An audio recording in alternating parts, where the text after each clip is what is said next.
Most of Earth is not the surface, it is the deep ocean. Below 1,000 meters, sunlight disappears completely. Below several thousand meters, pressure becomes so intense that few machines can survive it for long, and yet this is where most of our planet's living space exists.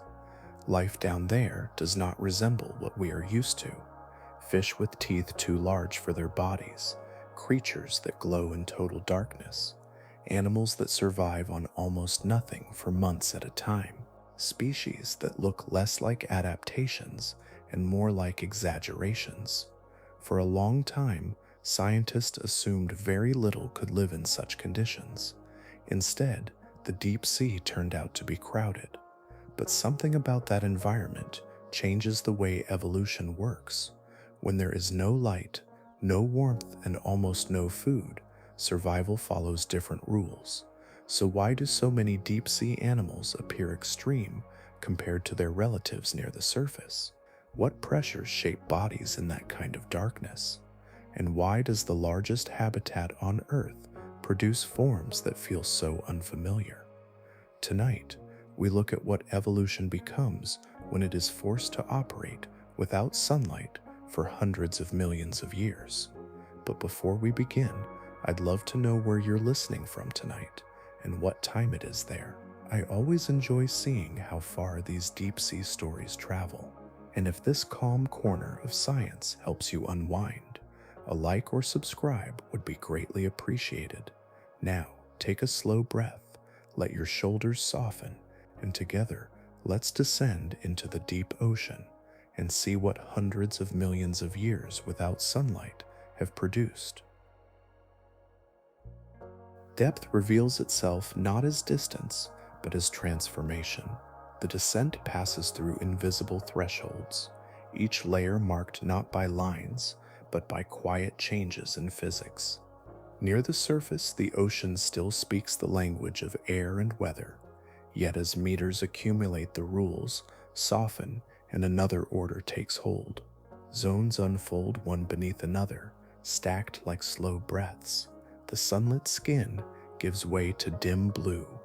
Blue yields to indigo, and indigo settles into permanent night.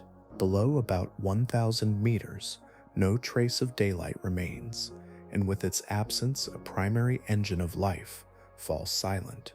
Photosynthesis cannot operate where photons never arrive, so the green machinery that feeds most surface ecosystems simply never forms. Pressure begins its steady arithmetic from the first step downward. Every 10 meters adds another atmosphere, an exact and patient increase that does not pause or reverse.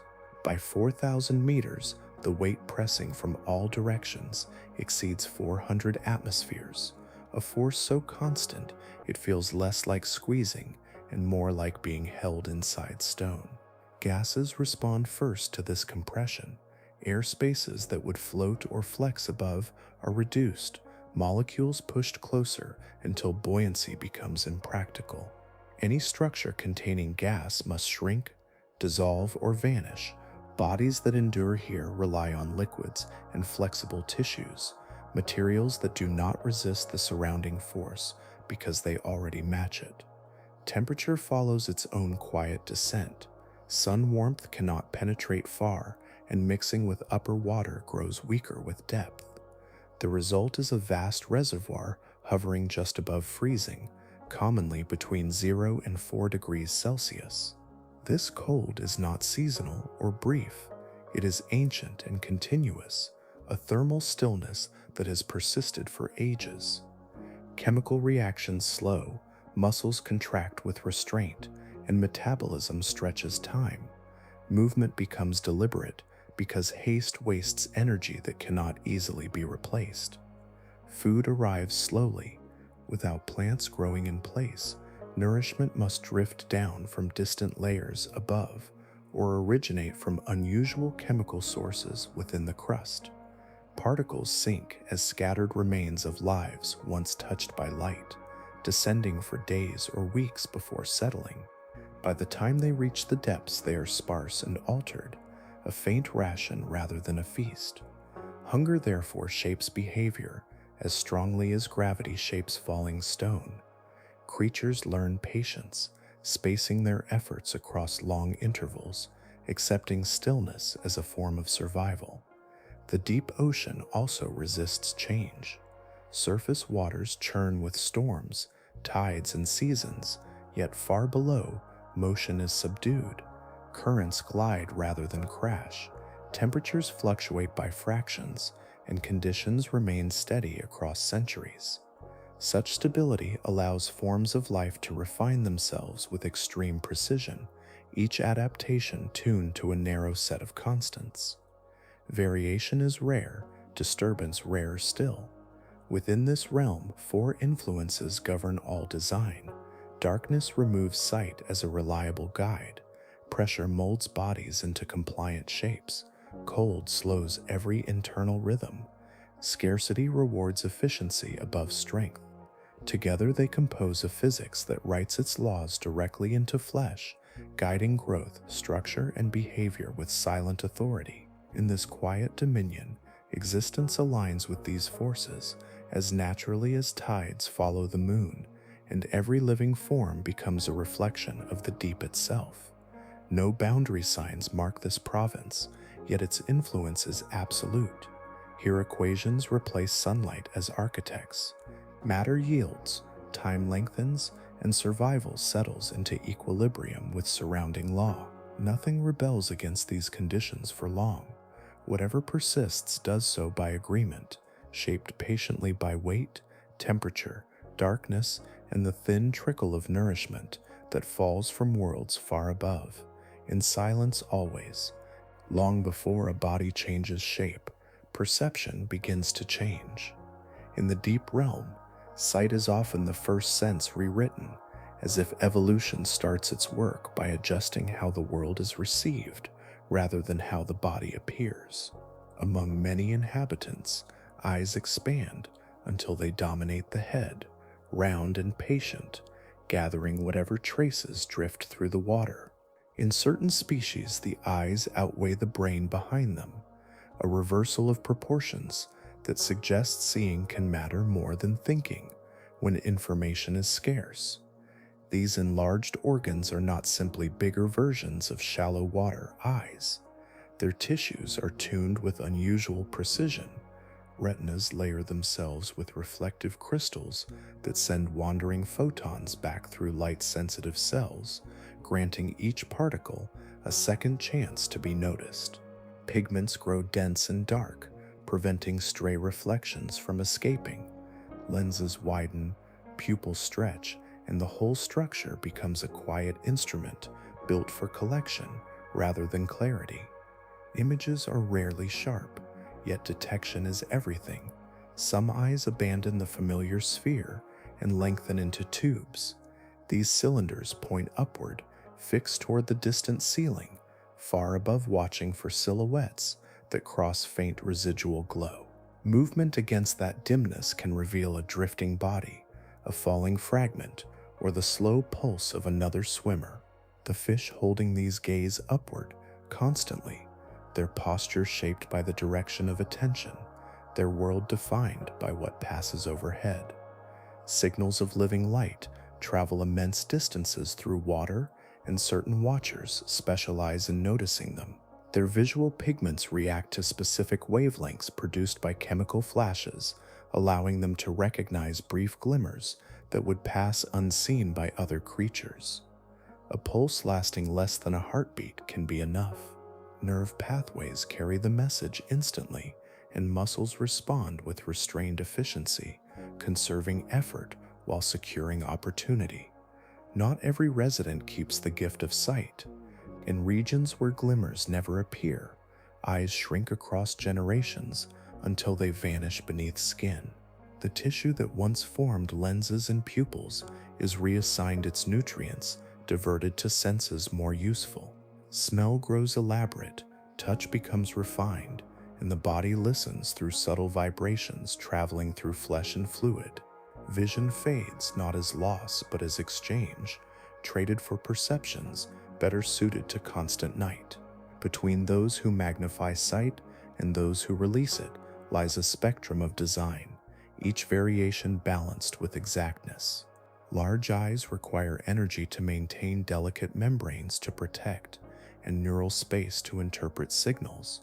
Only species that gain steady advantage can afford such cost. Others choose economy, letting darkness remain unseen, while their bodies read different clues. Seen together, these forms resemble an atlas of perception, each page illustrating a separate solution to the same quiet condition. Some gaze into distance, some sense brief sparks, some live without images at all. Through them, the deep demonstrates that vision is not a fixed trait, but a flexible agreement between organism and environment, shaped slowly until observation itself becomes a specialized art practiced in silence.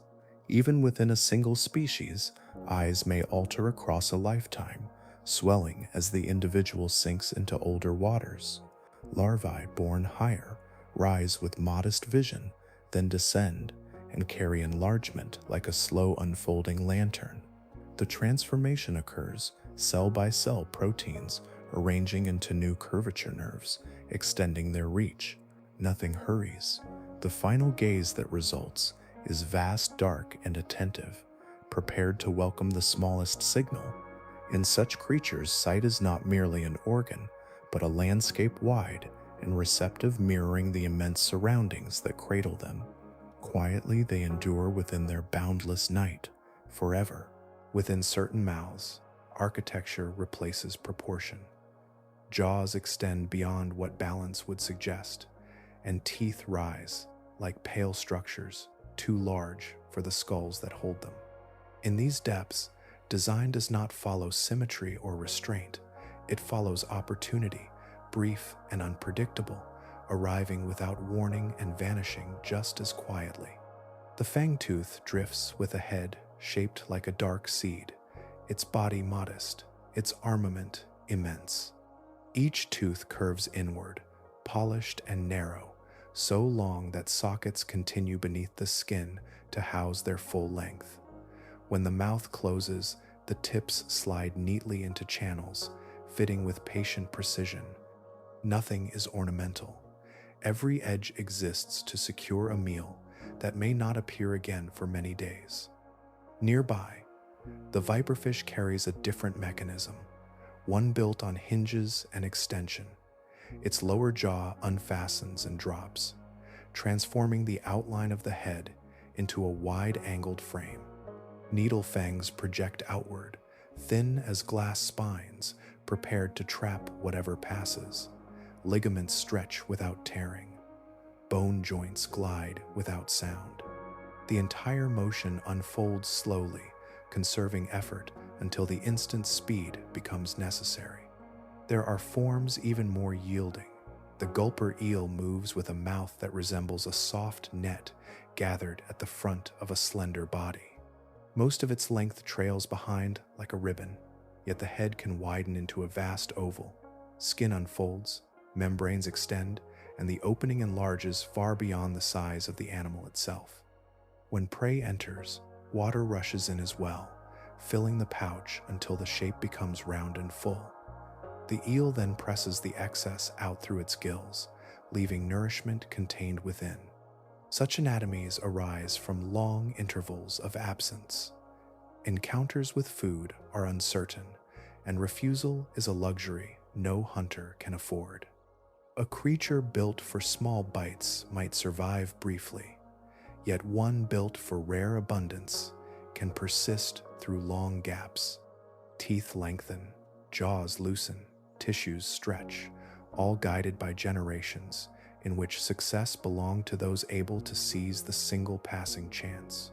The scale of a meal matters less than the certainty of keeping it. Many predators here attempt prey nearly their own size, folding fins and compressing bodies to guide the catch inward. Flexible skull elements slide across one another. Elastic skin accommodates the widening form within. Digestion proceeds gradually, sometimes over days, while the hunter remains suspended in quiet suspension, sustained by what it managed to hold. Even the arrangement of muscles reflects restraint. Fibers favor endurance over force, allowing the jaws to remain open for long periods without fatigue. Nerves wait in readiness, transmitting signals with minimal expenditure. Every feature participates in a single agreement with circumstance that when sustenance appears, it must not escape. Seen together, these creatures resemble living mechanisms designed for capture rather than pursuit. They do not rush through their world seeking. They prepare, they hold position, they trust the slow arithmetic of chance. Their exaggerated teeth and unfolding mouths speak of patience written into flesh, a calm acceptance that survival sometimes depends on one moment, one closing jaw, one successful grasp held gently within the quiet. In this manner, proportion yields to necessity, and necessity shapes silhouettes that seem improbable yet remain precise. What appears excessive is only measurement taken against scarcity. Each elongated tooth, each widening hinge, each stretch of skin records a history of waiting. Time presses softly upon these hunters, and they answer not with speed, but with readiness, holding their patient forms within the stillness that sustains them. Silence surrounds them as their designs continue unchanged inward always. Light appears here not from above, but from within. It forms quietly along the sides of drifting bodies, gathers in small lanterns beneath chins, traces delicate constellations across fins and bellies. In a world absent of sunrise, illumination becomes an internal craft practiced by more than 75% of its inhabitants. The glow is not heat born of flame, but chemistry unfolding with careful precision. Within specialized cells called photophores, molecules meet and exchange energy. Luciferin reacts with oxygen, guided by enzymes that shape the outcome into visible radiance. The result is cold light, nearly all energy converted to glow rather than warmth. Nothing burns, nothing smolders. The brightness arrives clean and efficient, a soft emission that costs little in a place where expenditure must always be measured. Patterns vary from species to species. Some arrange their photophores in orderly rows along the underside of the body. Others cluster them near the mouth or suspend them at the end of delicate filaments. The arrangement is rarely random. Cells connect to nerves and hormones, allowing the animal to dim, brighten, or pulse in response to subtle changes in its surroundings. Illumination becomes behavior rather than decoration. One of the quiet uses of this light is concealment. Faint glimmers from distant waters above can outline a body in silhouette, yet certain fish counter this by glowing along their bellies at matching intensity. This technique, known as counterillumination, erases contrast and blends the animal into the diffuse brightness overhead. From below, predator and prey alike perceive only uniform haze. The body disappears not by darkness but by mimicry. Elsewhere, radiance serves as invitation. A slender lure may extend forward from a head, tipped with a luminous bead that sways gently in the water. Small organisms drawn to the glow approach with slow curiosity. At the final instant, jaws close with measured certainty. The light had offered promise. It becomes threshold instead. The mechanism is simple, yet its elegance lies in patience, conserving energy until attraction completes the work. Flashes can also scatter confusion. Sudden bursts erupt from the sides of certain shrimp or squid, releasing clouds of glowing particles that linger like suspended stars. Predators, confronted with this unexpected brilliance, lose track of direction. While attention fixes upon the drifting sparks, the source has already moved aside. In this way, light transforms into distraction, shaping perception long enough for escape. Communication unfolds through rhythm. Some species produce brief pulses at intervals unique to their kind. Others generate steady glows broken by precise sequences, recognizable only to those attuned to the same code. In darkness, where shapes blur and distances stretch, such signals allow recognition without contact. The language is silent yet legible, written in wavelengths that travel cleanly through water. Bioluminescence also reflects ancestry. In certain groups, the capacity evolved independently, crafted from different biochemical pathways that converged upon similar results. Evolution found light so useful that it invented it again and again, refining efficiency with each lineage. The ocean floor becomes a gallery of parallel solutions, each shimmer a record of adaptation shaped by long continuity. Drifting among these organisms, one senses that illumination here is neither spectacle nor excess. It is instrument, camouflage, lure, shield, and signature combined. The glow remains measured, responsive, integrated into the rhythm of survival. In perpetual night, living light replaces the vanished sun, not to banish darkness but to work within it, quietly threading brightness through the vast and patient sea. Some forms of life choose concealment, not through shadow, but through absence. Their bodies seem less constructed than whispered, as though substance itself had been gently reduced. In certain depths, opacity becomes a liability, and flesh learns to surrender its color, its density, sometimes even its outline, until presence approaches invisibility. Among the most delicate examples drifts the barrel-eye fish, a small animal whose head carries a clear dome like polished glass. Through this living window, the internal architecture remains visible, pale tissues suspended in fluid clarity. What would be hidden in other creatures rests in open view, protected not by bone but by transparency itself. Inside that dome, the eyes do not face forward as expected. They rest turned upward, tubular and green, aligned toward faint traces filtering from far above. Muscles allow them to pivot within their chamber, adjusting their angle without moving the head. This inward rotation gives the fish a steady vigilance while the body remains motionless. The dome itself is filled with transparent fluid that supports its shape and protects the sensitive organs within. Light passes through it with little distortion, and outlines dissolve when seen from a distance. Predators searching for solid silhouettes encounter only faint suggestion, a contour too soft to recognize as nourishment. Transparency appears elsewhere as well, in drifting crustaceans, slender larvae, and gelatinous swimmers whose interiors show like diagrams. Organs float in plain sight, hearts pulsing gently, with no foreign shade to interrupt the view. This clarity is not fragility, but strategy, a way of letting surrounding light pass through rather than reflect.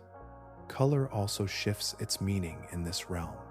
Pigments that appear bright near the surface lose their brilliance as wavelengths vanish. Red, which would seem vivid elsewhere, absorbs the available light so completely that it registers as black. Creatures bearing crimson skin, therefore, blend seamlessly into their surroundings, their richness transformed into perfect obscurity. For animals built this way, concealment does not depend on stillness alone. Even when they move, their forms remain difficult to separate from the water around them. Edges blur, boundaries fade, and motion resembles a gentle distortion rather than a traveling body. They pass unnoticed, not because they hide, but because they resemble the medium itself. The barrel eye continues its quiet drifting, its transparent shield revealing the slow orientation of its gaze, the subtle tilt that follows movement above. Within that lucid chamber, tissues function as calmly as those concealed in darker skulls. Nothing about the arrangement suggests strangeness to the fish itself. It is simply the shape that suits its existence. Across generations, such forms persist because they are difficult to notice and therefore difficult to catch. Predators overlook what they cannot outline, and prey fail to react to what they cannot discern. Survival accumulates quietly, favoring bodies that dissolve into their setting as naturally as mist fades into air. In places where visibility defines danger, transparency becomes a kind of silence written in flesh. It carries no announcement, casts no clear boundary, leaves no firm impression upon the watching eye. The body remains present yet unclaimed by attention, a living outline that never quite resolves. Through this gentle erasure, form aligns with environment until distinction softens, and the creature exists as part of the water rather than within it. So the transparent and the crimson, the domed and the delicate, continue their unmarked passage, sustained by structures that favor subtlety over display. Their bodies testify in quiet fashion that visibility is not always advantage, and that sometimes the most enduring presence is the one least seen. Silence keeps them softly concealed. Reproduction in certain depths begins not with pursuit, but with union so complete that two bodies become one. In the quiet distances where encounters are rare, some anglerfish have turned mating into permanence. The female moves through her vast surroundings alone, carrying within her tissues the future possibility of eggs, while the male begins life as something far smaller, almost larval in scale. He possesses little more than fins, scent organs, and a singular purpose written into instinct. Drawn by chemical traces released into the water, he follows gradients invisible to any eye, each molecule a faint direction. When at last he reaches her, the search ends and transformation begins. He bites gently into her skin and remains. Enzymes dissolve the boundary between them, and their tissues knit together cell by cell. Circulation joins, so that blood from her heart begins to pass through his vessels, carrying oxygen and nutrients. His organs simplify as the days continue, eyes receding, fins shrinking, systems no longer needed fading away. What remains is devotion in biological form, a small extension of her body whose only task is to provide cells for fertilization whenever eggs are ready. She may carry more than one such partner, each attached at a different point, each sustained by the same shared current. In this arrangement, chance meetings no longer govern reproduction. The union ensures that, whenever conditions favor spawning, genetic contribution is already present. Scarcity shaped this design across uncounted generations. Individuals that separated after mating risked never finding another companion in the wide expanse, while those that fused carried certainty within their own skin. Gradually, the pattern settled into inheritance. The male became smaller with each lineage, his independence reduced, his senses devoted mainly to detecting the faint signature of a female. The female grew larger, her body assuming the role of host and horizon together. Once joined, they drift as a composite being, neither entirely separate nor entirely singular. Nutrients flow, signals pass, and life continues through their merged anatomy with quiet steadiness. This bond does not loosen. It persists through seasons, through migrations of current, through the slow unfolding of years. To an outside observer, the attached male might appear ornamental, yet his presence fulfills a precise and necessary role. He is at once partner and organ, individual and extension. Through this living union, reproduction becomes continuous rather than occasional, secured against the uncertainty of distance. Other creatures release their cells into open water and trust currents to complete the meeting. But these anglerfish carry their certainty with them wherever they drift. Attachment replaces search, fusion replaces courtship, and partnership becomes permanent geography. The transformation, asks little movement, and spends little energy, yet it secures the future with remarkable efficiency. Within her body, the attached male receives sustenance as reliably as any organ, and in return, he offers what she cannot produce alone.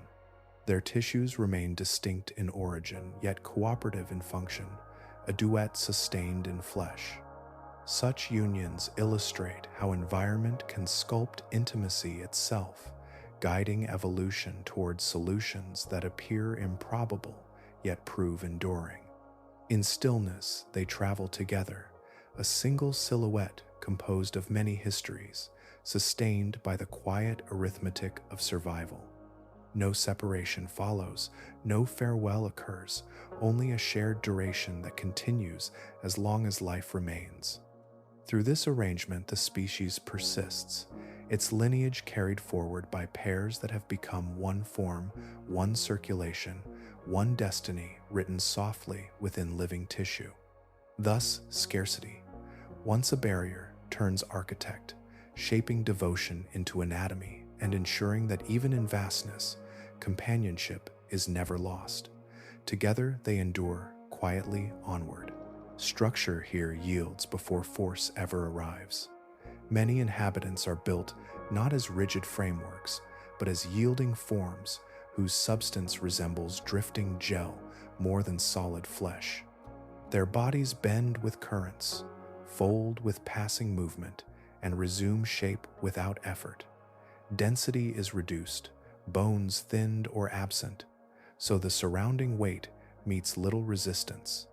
Where sturdier creatures might strain, these simply comply, allowing pressure to pass through them as wind passes through mist. In such designs, buoyancy comes naturally. Without gas-filled chambers, there is nothing to compress, nothing to collapse as depth increases. Many surface swimmers rely on swim bladders to hold position, yet these organs would shrink disastrously under immense load. The gelatinous drifters avoid that risk entirely. Their tissues match the density of seawater so closely that rising or sinking requires almost no effort, only the faintest adjustment of fin or pulse. Muscle, too, is measured carefully. Thick bundles demand constant nourishment, and nourishment is never guaranteed. So fibers remain sparse and delicate, sufficient for slow propulsion but not for bursts of speed. Locomotion becomes economical, each motion extended and unhurried, each glide continuing longer than the movement that began it. Energy saved in this way can be spent on repair, growth, or quiet persistence through long intervals without sustenance. The material composing these bodies consists largely of water bound within loose matrices of proteins and sugars. This construction grants resilience without stiffness. When external force presses inward, the form reshapes rather than resists, then settles again once equilibrium returns. Cells remain supported, organs remain aligned, and no fracture occurs because there is little rigidity to break. Flexibility becomes a shield more reliable than armor. Shapes therefore appear soft, sometimes trailing, sometimes rounded like suspended droplets. Edges blur into the water around them, outlines shifting with every subtle current. What seems fragile is simply efficient, a contour chosen because it asks the least from its maker. Over generations, the arithmetic of survival has favored forms that cost almost nothing to maintain, yet continue functioning with quiet precision. In certain species, even internal skeletons fade into suggestion. Cartilage replaces bone, and sometimes even cartilage diminishes until only strands remain to guide posture. Support comes instead from the surrounding sea, which holds the body on all sides with equal patience. Suspended in this manner, an animal need not stand or brace. It rests within its element as naturally as a thought rests within silence. Movement follows the same philosophy. Rather than thrusting against the water, these creatures drift and adjust, letting slight contractions redirect them. Fins may be reduced to veils or absent altogether, while propulsion arises from gentle pulses traveling along the body. Each action blends into the next so smoothly that motion seems continuous, even when effort occurs only in intervals. Such bodies illustrate a principle written quietly through the depths, that strength does not always require solidity. Endurance can reside in softness, and persistence can take the shape of yielding. Where hardness would demand constant reinforcement, suppleness sustains itself. The result is a living architecture that cooperates with its surroundings at every moment, never struggling, never resisting, always adjusting. Through this gentle alliance, form and environment remain in balance, and the creature continues its unhurried existence, upheld by structures as subtle as they are sufficient. No excess remains, no rigid ornament persists, only the exact material required for being. In that quiet efficiency, these gelatinous travelers endure, their softened forms proof that survival sometimes belongs to what yields, and that yielding, in the deep, is a kind of strength. Size behaves differently in the deepest provinces of the ocean. Where motion slows and seasons never intrude, growth is permitted to continue far beyond the limits familiar to shallower life. Certain creatures expand gradually through years that pass like drifting sediment, their bodies lengthening, thickening, enlarging, until they resemble magnified versions of distant relatives. Along the seafloor wander giant isopods, crustaceans shaped like ancient trilobites, their segmented shells arching over rows of delicate limbs. They move with patient articulation, antennae sampling the water, broad bodies supported by the steady density around them. Some reach lengths greater than a human forearm, though their kin near the surface remains scarcely the size of a fingernail. The difference is not haste but duration. Time here does not press forward quickly, and neither does growth. In the open water above, colossal squid extend arms that can span several meters, each limb lined with rotating hooks that pivot gently on muscular bases. Their eyes, among the largest known, watch the dim surroundings while their mantles pulse in slow rhythm.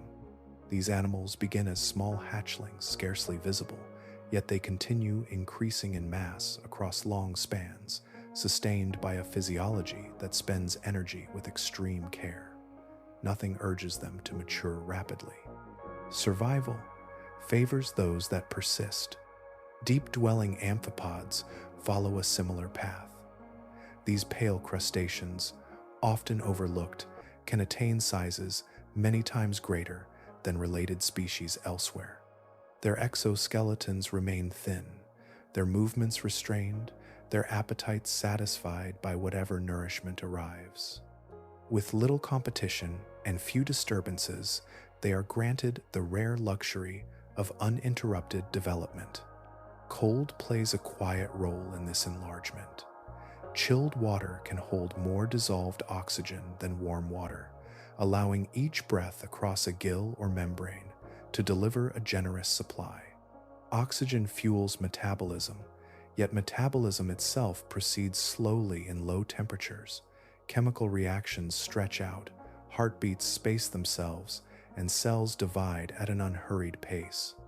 The result is a life that burns gently rather than brightly, conserving resources while continuing to add tissue year after year. Because energy is spent so gradually, these animals may live far longer than their smaller relatives. Longevity grants opportunity for size, and size in turn offers advantages.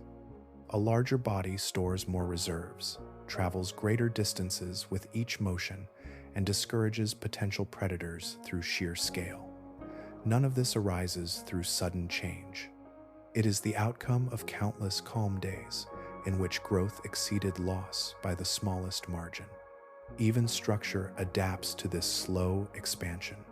Tissues remain supple, joints flexible, surfaces sensitive to faint disturbances.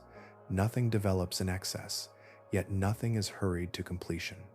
Each added segment or extended limb reflects conditions that remain stable across ages, permitting anatomy to unfold like a measured composition. Seen together, these giants do not dominate their realm through force. They inhabit it through patience. Their magnitude is not a declaration but a record, written in layers of accumulated living. Every centimeter speaks of time allowed to continue, of oxygen quietly supplied, of metabolism restrained to a gentle burn. In such surroundings, greatness is not achieved. It is grown, gradually and without interruption, until the creature becomes a vast yet tranquil presence, sustained by the same stillness that shaped it. Silently it remains, immense without display, enduring within depths that measure life not in moments, but in ages. Such proportions arise without haste or spectacle, guided only by steady conditions and ample time. In that enduring quiet, growth continues its patient work, and the great forms of the abyss persist as living testaments to duration itself, far beyond brief seasons above. Not all life in the deep chooses enlargement. In many lineages, the quieter solution is reduction, a gradual refining of form until only the most necessary structures remain. Where some bodies stretch across years, others contract across generations, becoming smaller, lighter, and increasingly precise, as if existence were being distilled to its simplest arrangement. Miniaturized crustaceans drift through these regions like living grains, their limbs fine as threads, their shells thin as film. They carry no excess mass. Hearts are small, digestive tracts shortened, sensory organs reduced to modest clusters of cells. Every component is measured against cost, and anything demanding too much nourishment is quietly diminished through inheritance. Such animals do not strive for speed or dominance. Their advantage lies in requiring very little. A minute body can subsist on fragments too small to sustain larger creatures, and a simple anatomy spends almost nothing to remain alive. Muscles stay spare, circulation gentle, respiration slow. Life continues on an economy so strict that scarcity becomes almost irrelevant. Reduction also alters development. Young forms mature quickly because there is less tissue to build, fewer systems to coordinate, fewer resources required to complete growth. Reproduction can begin sooner, allowing populations to persist even when losses occur. In this way, smallness becomes protection, not through defense but through quiet resilience. The surrounding conditions favor this direction with steady insistence. Limited nourishment supports only limited bulk, and stable surroundings remove the need for heavy armor or powerful thrust. Over long spans, natural selection trims away what is unnecessary, much as a sculptor removes stone to reveal a final form. What remains is not unfinished, it is exact. Some species pare themselves down so far that transparency nearly returns. Organs simplified into faint outlines, bodies light enough to hover with almost no motion. Others resemble moving points, visible only when they pass before a contrasting shade.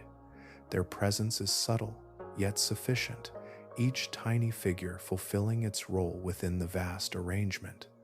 Energy saved by being small can be devoted elsewhere, some invested in producing eggs, others in maintaining delicate sensory hairs, others simply in enduring. Nothing is wasted. Even behavior reflects this principle, movements brief and purposeful, pauses long and restorative. Stillness is not idleness here, it is accounting. In contrast to grander neighbors that lengthen slowly through time, these minimal forms complete their lives in modest scale, yet they endure just as faithfully.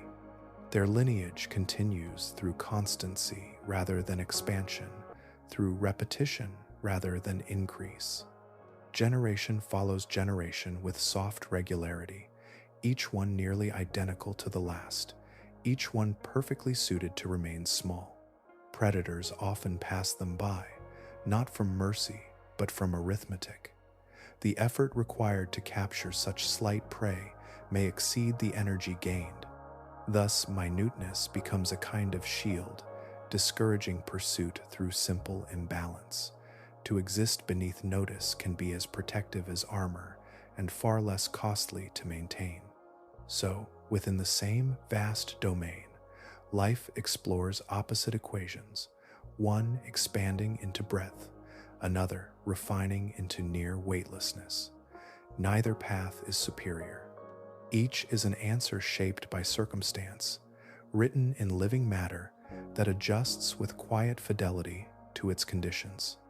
The smallest inhabitants persist not despite their scale, but because of it, sustained by simplicity that asks almost nothing from the world around them. Their slight forms drift on, unburdened, complete, sufficient to the measure of their realm. In quiet persistence, they demonstrate that survival can rest within the smallest design. Nothing more is required, and nothing more is made, as evolution settles gently into this precise proportion for enduring balance always. In 1977, a submersible descending along the Galapagos Rift revealed something no theory had fully prepared for. Where the seafloor cracked and heat escaped from within the planet, towers of mineral rose like pale chimneys, releasing dark plumes into the surrounding water. These hydrothermal vents shimmered with energy drawn not from the sky but from Earth's interior, and around them life gathered in improbable abundance. The water issuing from these fissures can exceed 400 degrees Celsius before mixing with the near-freezing surroundings. Dissolved within it are minerals and chemicals, especially hydrogen sulfide, carried upward from reactions deep in the crust. In most environments, such compounds are toxic to complex organisms, yet here they form the foundation of an entirely different nourishment. Bacteria colonize the vent surfaces in dense mats, their cells equipped with enzymes that harness chemical gradients the way surface plants harness light. Through chemosynthesis, they convert hydrogen sulfide and carbon dioxide into organic molecules, building sugars without a single photon. Energy flows from rock to microbe, from microbe to animal, establishing a food web that begins in darkness and remains there. Clustered among the vents stand giant tube worms, some exceeding 2 meters in length, their white sheaths anchored to the mineral towers. They possess no mouths, no stomachs, no digestive tracts. Instead, within their bodies lies a specialized organ called a trophosome, filled with symbiotic bacteria. These internal partners perform the chemical transformations, supplying nutrients directly to the worm's tissues. The worms themselves extend crimson plumes into the surrounding water, absorbing oxygen and hydrogen sulfide simultaneously. Hemoglobin within their blood binds both substances without allowing them to react destructively, transporting them to the bacteria sheltered inside. Host and microbe function as a single physiological system, each dependent upon the other, each sustained by the chemistry rising from below. Around this partnership thrives a broader community. Clams and mussels harbor similar bacterial allies within their gills. Shrimp and crabs graze upon microbial films coating the vent structures. Predatory fish patrol the edges, feeding upon those that feed upon the bacteria. The entire ecosystem rests upon chemical disequilibrium rather than sunlight, upon heat released from planetary processes that have operated for billions of years. These vent fields are not permanent. They flicker across geological time, forming, cooling, and collapsing as tectonic plates shift. Yet, life returns repeatedly, colonizing new openings with remarkable speed. Larvae, drifting through deep currents, settle when they detect the faint chemical signatures of active vents, beginning the cycle anew. Evolution has equipped them with sensitivity not to light, but to sulfur, not to warmth from above, but to gradients from beneath. The discovery of such systems altered more than marine biology. It expanded the concept of habitability itself. If life can flourish here, sustained entirely by inorganic chemistry, then sunlight is not the only gateway to complexity. The essential requirement becomes energy in any usable form, whether radiance from a star or heat from a planet's core. Within these communities, the familiar hierarchy of surface ecosystems fades into irrelevance. There is no dawn, no photosynthetic bloom, no seasonal leaf fall. Instead, there is steady chemical flux, mineral deposition, and biological cooperation shaped to match it. Organisms cluster close to the source, their distributions tracing invisible plumes like petals around a furnace. Life without the sun does not appear diminished, it appears adapted, intricately balanced with forces that operate far from view. In the glow of vent effluent, amid shifting currents and metallic scents, biology demonstrates another path, one that begins in stone and continues in flesh, sustained by the quiet energy of the planet itself. Far from volcanic fissures, the seafloor sometimes exhales in silence. Through fine sediments, invisible streams of methane rise from buried deposits, slipping upward in slow motion and dissolving into the surrounding water. These places are called cold seeps, though nothing about them is lifeless or still. They are quiet thresholds where geology releases stored molecules and biology gathers to receive them. Beneath the surface layer, archaea and bacteria cluster within mineral grains, forming living films that intercept the gas. They consume methane through metabolic pathways that rearrange carbon and hydrogen, drawing usable energy from bonds forged long ago under pressure. Each cell performs its exchange without haste, dividing gradually, building communities that spread like faint lace through the sediment. This process, known among scientists as anaerobic oxidation of methane, proceeds without oxygen, guided instead by chemical partners that pass electrons between them. One species transforms the methane, another receives the surplus charge, and together they maintain a balance as steady as a held note. The sediment becomes a quiet workshop where reactions unfold continuously, powered only by substances rising from far below. Clams settle into these grounds and open their shells to the slow current. Within their gills reside dense populations of symbiotic microbes that process methane-derived compounds and share the resulting nutrients with their host. The clam offers shelter and a steady supply of raw chemicals, while the microbes provide sustenance. Their partnership forms a living bridge between mineral reservoir and animal tissue. Around them gather worms, snails, and small crustaceans, each linked in some way to the unseen chemistry beneath the mud. None depend on drifting plant matter from distant waters. Instead, they rely on reactions rooted in the planet itself, drawing nourishment from processes that began before their lineage existed. The community persists as long as methane continues its patient ascent.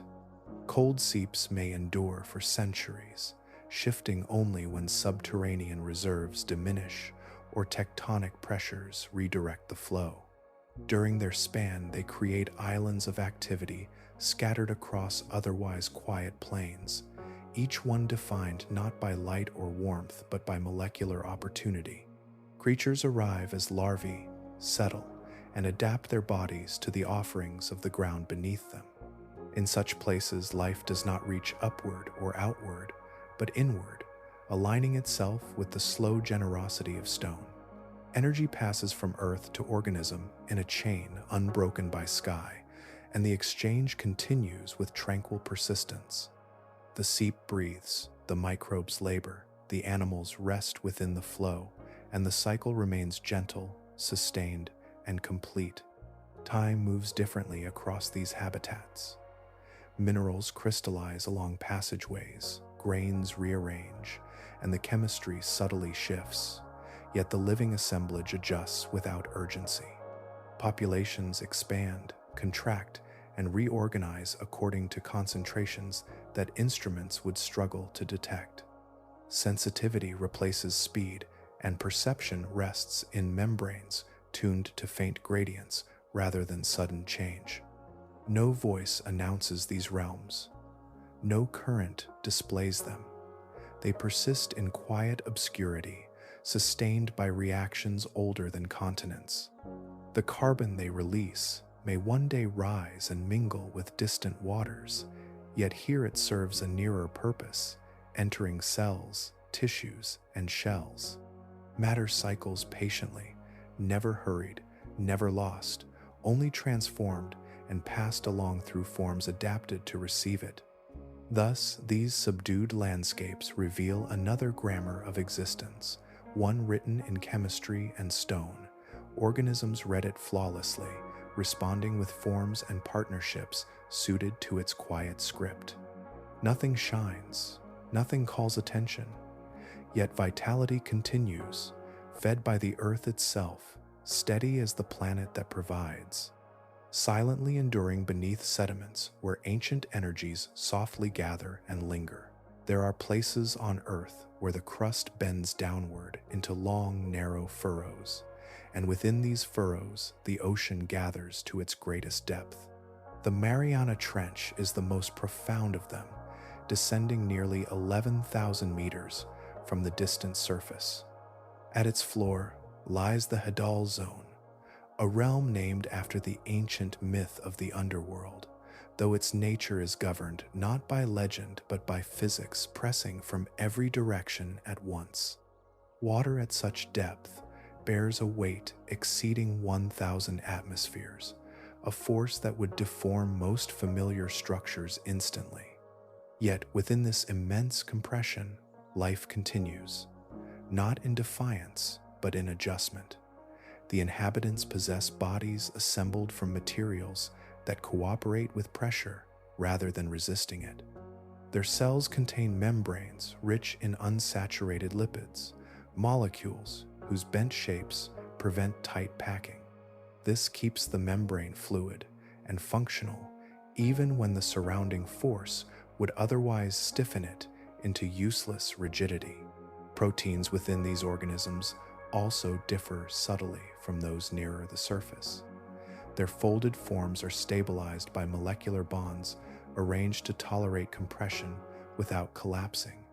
Enzymes continue to catalyze reactions, nerve channels continue to pass signals, and metabolic pathways remain open because each protein has been tuned across generations to operate under extraordinary load. Biochemists studying such molecules sometimes call them piezophilic, meaning pressure-loving, though the phrase is only a shorthand for intricate adaptation. Amphipods flourish here, pale crustaceans that move across the sediment with quiet persistence. Some reach sizes unexpected for creatures of their kind, their bodies curved and delicate, their antennae tracing slow arcs. They feed on fragments that settle from higher waters and on organic matter carried into the trench by shifting slopes.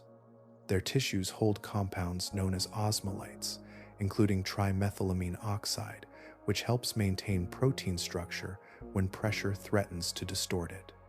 Chemistry becomes architecture, preserving function where force is immense. The trench environment changes little across time. Currents move gently, temperatures remain just above freezing, and disturbances are rare. In this steadiness, evolution proceeds with patience, refining each lineage to match a narrow set of constants. Species that dwell here often exist nowhere else, separated from neighboring trenches by distances too vast for easy migration. Isolation encourages divergence, and over long spans, distinct forms arise, each suited precisely to its own descending valley. Sediment accumulates in fine layers, recording the slow rain of particles from far above. When amphipods or other animals burrow through it, they disturb these layers only slightly, leaving trails that soon settle back into stillness. Nothing about their movement suggests strain. They progress with measured motions, supported on all sides by the dense water that surrounds them. Within such depths, survival depends on compatibility with pressure at the smallest scale. Membranes must flex, proteins must hold shape, and reactions must proceed at rates balanced to the cold and weight. Any structure unable to meet these demands would falter, so only those aligned with the conditions remain.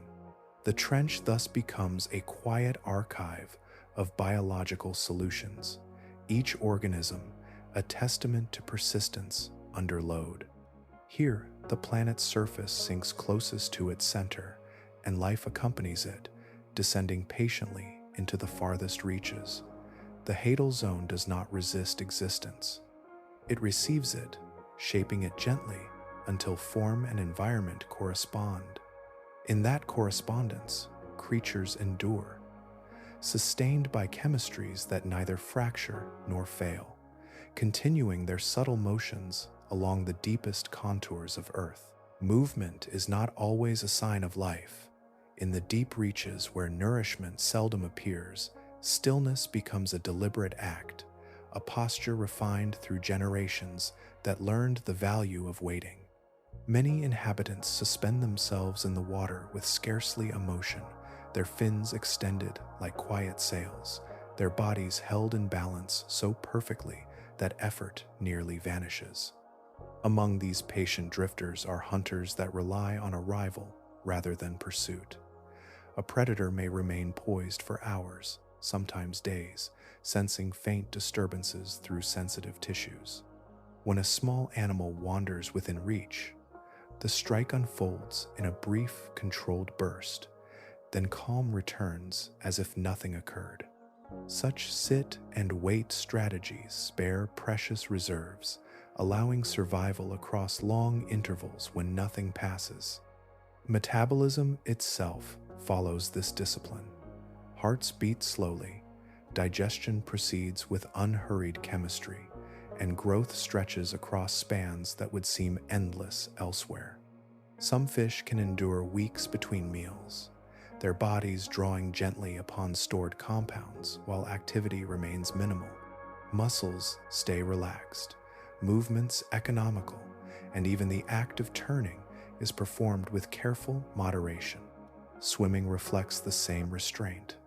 Instead of swift travel, many species drift or glide, covering distance gradually while currents assist their passage.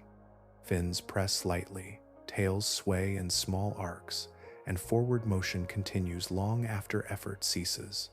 Speed would demand fuel, and fuel is uncertain, so the body learns to favor endurance over haste. Even feeding, when it occurs, is measured. A captured meal is consumed slowly, each portion processed completely so that nothing is lost.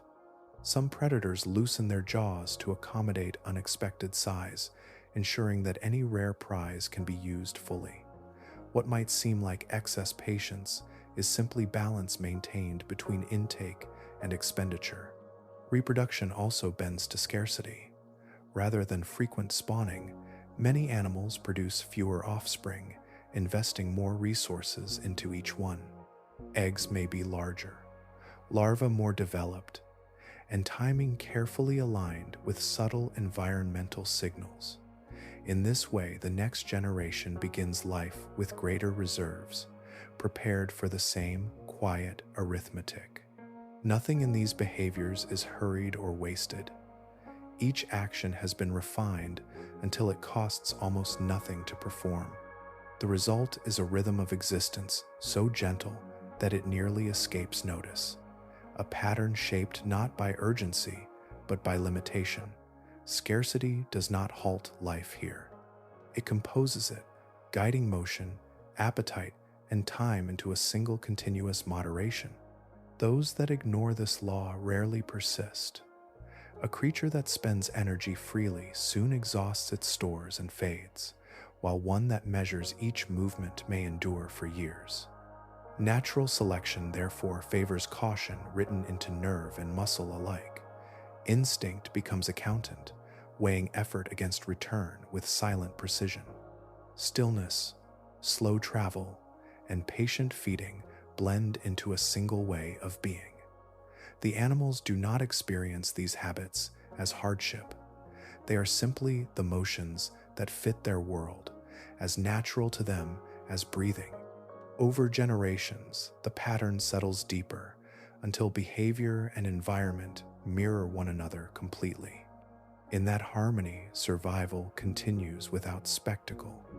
Lives unfold in extended pauses, in unhurried gestures, in quiet successes that leave no trace.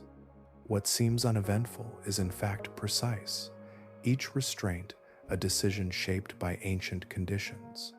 Through such calm strategies, existence persists, steady and sustained, within a realm where every fragment of nourishment matters. Thus, behavior becomes an extension of environment, shaped by want, refined by time, and preserved by success. Nothing is hurried, nothing excessive, only life adjusted perfectly to limitation, continuing softly in balance with its sparse and distant provisions. Age settles differently in the deep ocean, not as a rapid tally of days, but as a slow accumulation scarcely noticed. In these remote waters, certain sharks move through centuries as quietly as they pass through currents, their lives extending far beyond the span typical of most vertebrates. The Greenland shark, among them, may endure for 400 years, its body lengthening so gradually that growth seems almost paused. Time does not press upon such creatures. It surrounds them, allowing each season to pass without urgency and each year to resemble the last. This longevity arises from a pace written into tissue and blood. Metabolism proceeds with remarkable restraint, chemical reactions advancing step by measured step. Cells divide infrequently, muscles develop slowly, and bones accumulate layers with patient consistency. A young shark may require decades to approach maturity, drifting through long juvenile years before it can reproduce.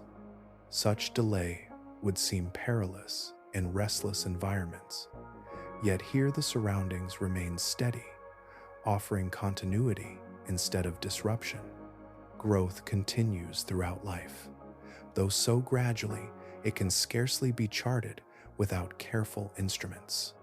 Rings within vertebrae and subtle changes in eye tissue reveal the passage of decades, much as tree trunks record seasons.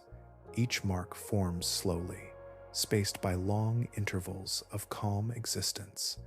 Because food is unpredictable and motion unhurried, energy is directed toward maintenance rather than haste. The body invests in repair, preserving function year after year, century after century, while the outer form alters only slightly. Their world changes little across geological ages. Temperatures hold near constant, currents shift with gentle deliberation, and daylight never intrudes to mark passing hours. In such stability, evolution favors endurance over speed. Creatures designed for rapid lives gain no advantage, while those attuned to persistence thrive. The sharks embody this principle in flesh. Their hearts beat at measured intervals, their movements remain deliberate, and even their senses operate with composed sensitivity suited to an unvarying realm. Late maturity shapes their lineage.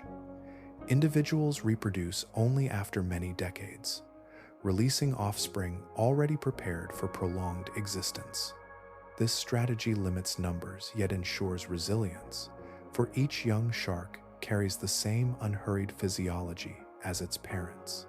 Mortality remains low, and generations overlap like soft echoes, elders swimming alongside descendants separated by a century or more. Population time becomes layered, a living archive in which past and present coexist within the same waters.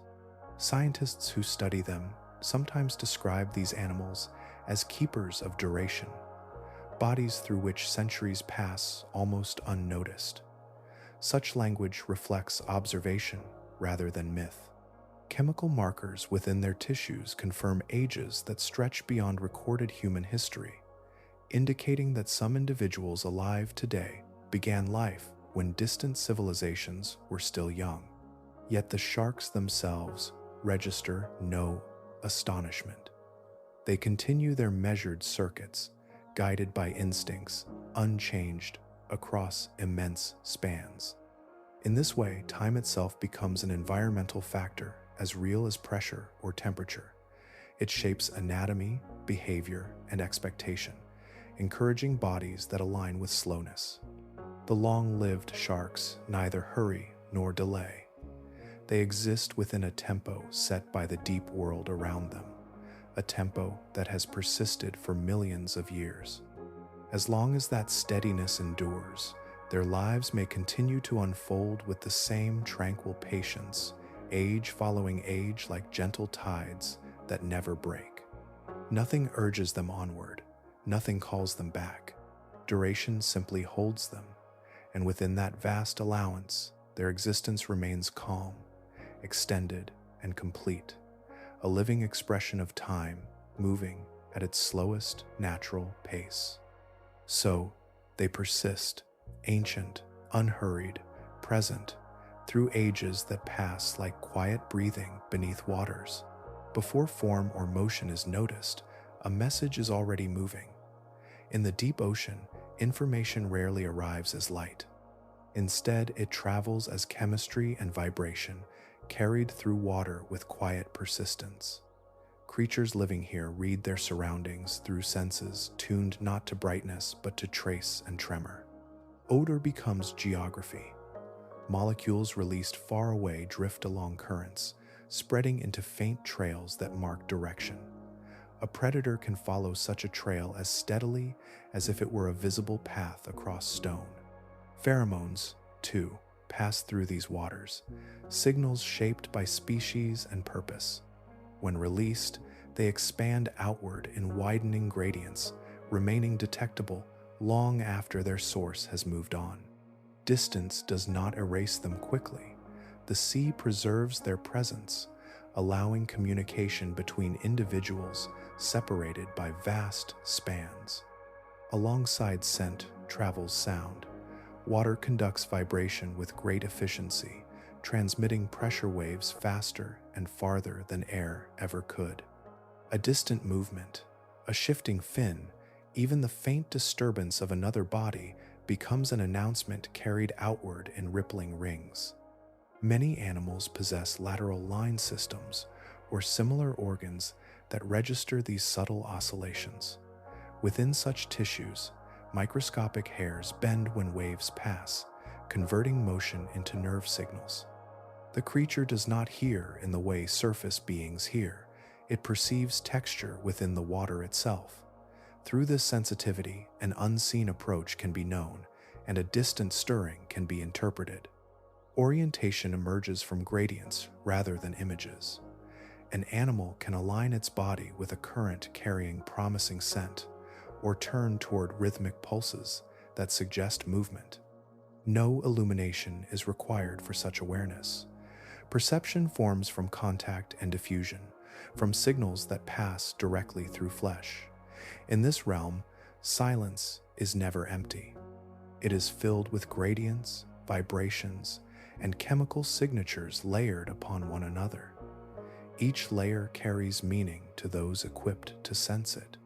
Life responds continuously, adjusting course, posture, and pace according to messages that arrive without sound or light. Even rest is informed by this invisible conversation, for the water is always speaking in delicate motions. Creatures need only remain receptive. Their world is composed of signals that touch rather than shine, currents that inform rather than push. In such conditions, senses become extensions of the surrounding sea, blending perception with environment until distinction fades. The boundary between organism and element softens, joined by constant exchange. Thus, awareness flows as steadily as the waters themselves, guiding each being through a landscape felt instead of seen. Signals overlap without confusion because each carries its own character. A drifting chemical ribbon differs from the quick pulse of a passing fin, and both differ from the slow oscillation of distant movement. Nervous systems sort these patterns with quiet accuracy. Responses follow gently, a turn, a pause, a descent, each action shaped by information that never becomes visible. In this way, behavior arises from currents of data continually passing through living bodies. The animals are not isolated within their forms.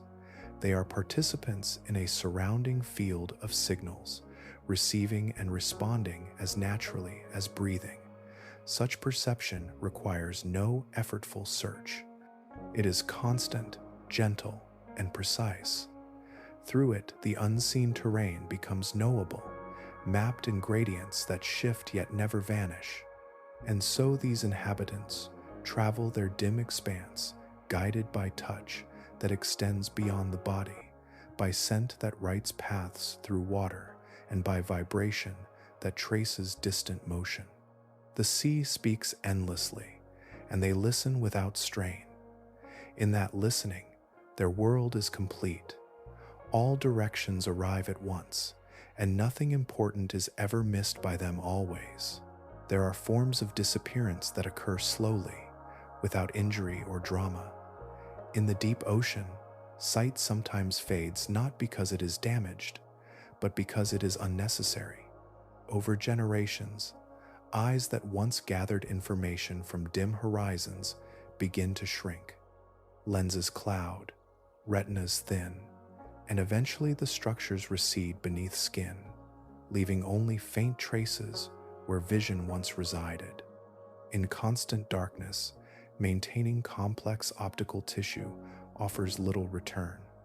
Photoreceptor cells demand energy. Neural circuits devoted to processing images require nourishment and maintenance. When no light reaches them, these investments yield nothing. Natural selection, attentive and patient, begins to favor individuals that redirect those resources elsewhere. Slight reductions accumulate across centuries until the organ itself becomes vestigial. The pattern echoes what has occurred in caves on land. Fish isolated within subterranean rivers also lose their eyes over time, their bodies reallocating energy toward heightened chemical and tactile perception. In both environments, the principle remains consistent. Structures that provide no advantage slowly diminish, not through sudden change, but through quiet arithmetic. As ocular tissue regresses, other senses expand subtly. Sensory pores become more sensitive to dissolved compounds. Nerve endings along the skin grow more attuned to minute disturbances. Orientation shifts from image-based mapping to gradients and currents. The animal does not experience loss. It experiences refinement, a body tuned precisely to what surrounds it. Energy saved through this reduction can support growth, reproduction, or maintenance in ways that enhance survival. Even a small decrease in metabolic demand may prove decisive when nourishment arrives infrequently. Eliminating an unused organ is not wasteful. It is efficient, allowing limited resources to sustain functions that matter more. In early stages of this transformation, individuals may retain small, functional eyes, capable of detecting faint contrasts. Yet, as generations pass and darkness remains unbroken, mutations that impair vision cease to carry disadvantage. Genes controlling lens development or retinal layering accumulate changes without penalty. Eventually, the blueprint itself alters, and offspring are born with reduced structures from the start. The skull adapts as well. Without large ocular cavities to house, bone reshapes, sometimes becoming smoother or more continuous. Skin may cover the region entirely, erasing any outward sign of former sight.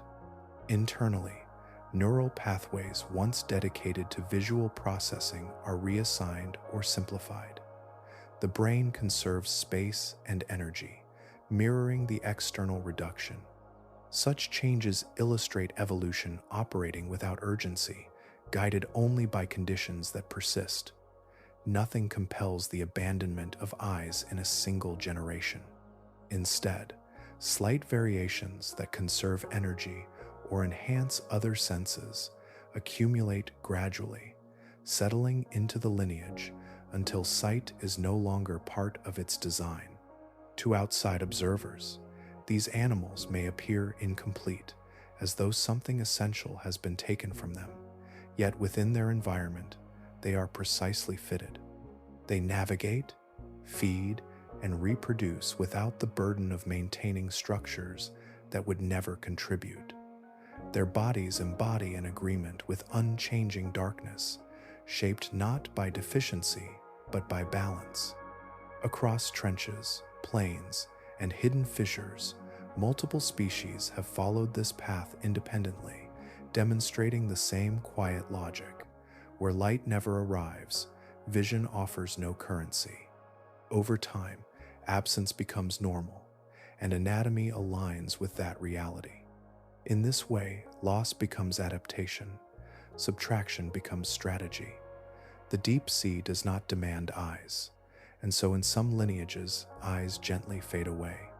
What remains is not less life, but life arranged with exact economy, sustaining itself without excess in a realm where every expenditure is measured and every structure must justify its presence. Far above the seafloor, long after events have passed unnoticed, a quiet descent begins. Particles loosen from distant waters and start their gradual journey downward, each fragment turning slowly as it sinks. This drifting material is known as marine snow, though it is not cold or crystalline. It is composed of remnants, tiny flakes of organic matter, shed skins, microscopic remains, and delicate clumps bound together by mucus and gravity. The fall is unhurried. A single particle may require days or weeks to travel from upper layers to the deep. Along the way, it is grazed upon, broken apart, reassembled, and altered. Bacteria colonize its surface, digesting and transforming what it carries. Small animals intercept pieces as they drift, taking nourishment and releasing finer fragments that continue downward. By the time the remains reach the abyssal plane, they have changed many times, yet still retain energy enough to matter.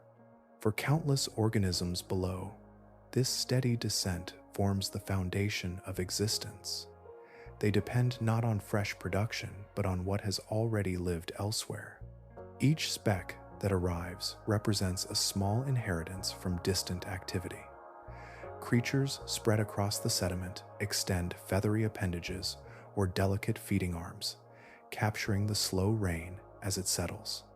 Their bodies process these faint offerings with careful efficiency, extracting every usable molecule. The pattern is continuous rather than seasonal. Marine snow falls day and night, year after year, a constant transfer from one realm to another. Though individual particles are small, their persistence creates abundance over time. Layers accumulate across the seafloor, forming thin blankets that record the passing of years as quietly as dust settling in an unused room. Occasionally, a far larger gift descends. When a whale dies and its body sinks, it becomes a concentrated arrival of nourishment. The massive form settles gently onto the bottom and begins to change.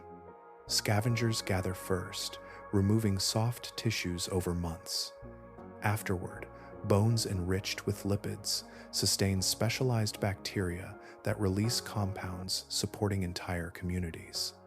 Worms, mollusks, and crustaceans colonize the structure, each adapted to use what remains. A single whale fall can nourish life for decades, its presence sustaining generations that never witnessed its descent. Such events are rare, yet their influence lingers. The bones gradually soften, fragments disperse, and the site returns to quiet sediment, though traces of enrichment persist. Marine snow resumes its gentle accumulation, continuing the slow delivery that sustains daily existence. The immense and the minute thus share the same pathway, both carried downward by gravity, both contributing to the deep economy. Every falling particle links distant habitats. Material once part of a drifting plankton or a swimming fish becomes nourishment for creatures that never approach the surface. Energy passes through stages of transformation, never wasted, only redistributed. This downward transfer shapes communities that rely on patience rather than pursuit, on reception rather than capture. Seen across long intervals, the process resembles a silent exchange between layers of the ocean, a circulation not of currents but of matter. Nothing descends quickly. Nothing arrives all at once except the occasional great form, yet, through constancy, the rain sustains a vast population, each organism attuned to its pace. Thus, the abyss is fed by what drifts from afar, sustained by fragments of distant lives. The slow snowfall of the sea continues without interruption, linking realms through gravity alone. In that gentle descent, nourishment travels, settles, and becomes part of another living story unfolding quietly along the ocean floor. Distance in the deep ocean is not measured only in kilometers. It is measured in separation, in the quiet partitions formed by ridges, basins, and trenches that lie between one population and another. These boundaries do not appear as walls, yet they function as divisions, just as effective, guiding the course of evolution with patient authority. A trench may stretch for thousands of kilometers, but its steep sides and surrounding plains create a kind of enclosure. Creatures adapted to its exact depth and pressure rarely travel beyond it, not because they cannot move, but because conditions shift beyond the rim. Temperature, chemistry, and density alter gradually, and each change favors different forms. The result is a subtle confinement, a natural partition that keeps communities largely within their own descending valley. Gene flow across such distances becomes slow and uncertain. A larva released into the water might drift for months, yet only a few ever reach another trench with conditions suited to their survival. Most settle where they began or perish along the way. Over generations, this limited exchange means that populations separated by geography accumulate differences. Mutations that arise in one region remain there, refining themselves within that isolated lineage. Time deepens the distinction. With little mixing between groups, traits begin to diverge. Shells alter shape, limbs lengthen or shorten, sensory structures adjust to local signals. None of these changes are dramatic in a single generation. They appear gradually, as small variations persist and combine. After thousands or millions of years, the descendants in one trench may bear only faint resemblance to those in another, though their ancestors were once the same. Such species are called endemic, meaning they exist in only one place on Earth. A particular amphipod, worm, or fish may inhabit a single trench and nowhere else, its entire history bound to that narrow geography. If conditions within that location remain stable, the lineage continues with quiet constancy. If conditions shift, the species must adjust or fade, for there is no nearby population to replenish it. Isolation also encourages experimentation. Within each separated habitat, evolution explores possibilities independently, testing forms and functions suited to local circumstances. One trench may favor elongated bodies that glide close to the sediment, while another favors compact shapes that conserve energy differently. Because these populations rarely meet, their designs never merge. Each becomes its own biological narrative, unfolding in parallel with others. Even microorganisms follow this pattern. Bacterial communities within sediments can differ from trench to trench, shaped by slight variations in mineral composition or chemical gradients. Genetic sequences accumulate distinctions, recording histories of separation written in molecular language. Scientists comparing these sequences find evidence of lineages that have remained apart for immense spans, evolving quietly in their respective basins.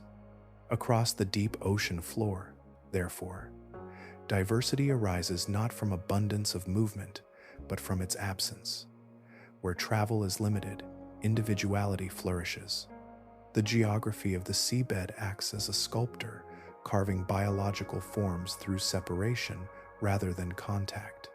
Each trench becomes a workshop of adaptation, producing inhabitants precisely matched to its own contours. Seen from afar, the ocean might appear continuous, an unbroken volume of water extending across the planet. Yet within it lie countless subtle divisions, each fostering its own variations of life. These partitions ensure that evolution proceeds along many paths at once, branching gently, never hurried. In that quiet branching, the deep preserves a mosaic of lineages, each one shaped by the solitude of its home, each one a testament to the creative power of isolation. Color is a language that requires light, and in the deep ocean, that language gradually falls silent. Pigments that once signaled health, warning, or attraction lose their purpose when no illumination arrives to reveal them. Over generations, hues fade from bodies that no longer benefit from display. What remains is form, texture, and structure, the quiet vocabulary that functions whether or not anything can be seen. Near the surface, fish often carry elaborate patterns, bands, and flashes of brightness that communicate across distance. Such ornamentation demands energy to produce and maintain. Cells must manufacture pigments, arrange them precisely, and renew them as they fade. In darkness, these costs bring no return. Selection, therefore, favors individuals whose bodies invest less in coloration and more in features that influence survival directly. As pigmentation diminishes, anatomy becomes the primary expression of adaptation. Fins adjust their angles to suit slow currents, mouths reshape to match rare opportunities, and sensory organs shift position to intercept subtle signals. Each modification reflects a practical advantage rather than visual appeal. The outline of a body becomes the sum of its functions, shaped by necessity instead of display. Some inhabitants retain faint shades, yet these tones often appear muted or uniform, serving structural roles rather than decorative ones. Skin may thicken to withstand pressure, scales may reduce to minimize drag, and skeletal elements may simplify to conserve resources. None of these changes seek elegance. They arise from quiet calculations that balance cost against benefit. The absence of light also removes the need for visual courtship. In brighter regions, many species attract mates through vivid coloration or intricate patterns that signal readiness. Here, reproduction relies on other cues. chemical traces, or tactile recognition that operate regardless of visibility. Without the requirement to be seen, the body no longer devotes energy to being visually striking. Efficiency becomes the guiding principle. Tissues that would serve only aesthetic purpose gradually disappear, leaving behind structures that contribute directly to feeding, sensing, or enduring. The process is not abrupt.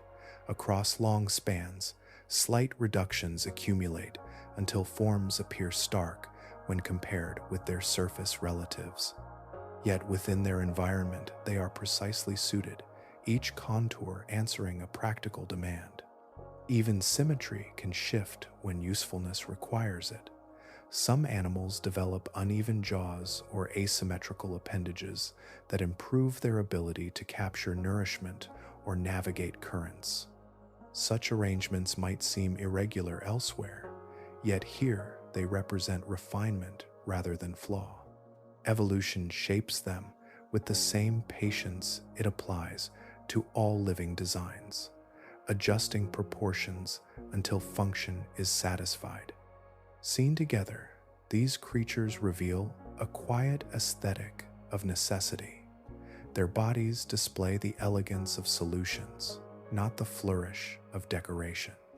Every ridge, extension, or reduction records a history of adaptation to conditions that reward practicality alone. The result is a gallery of forms that may appear austere, yet embody intricate biological logic.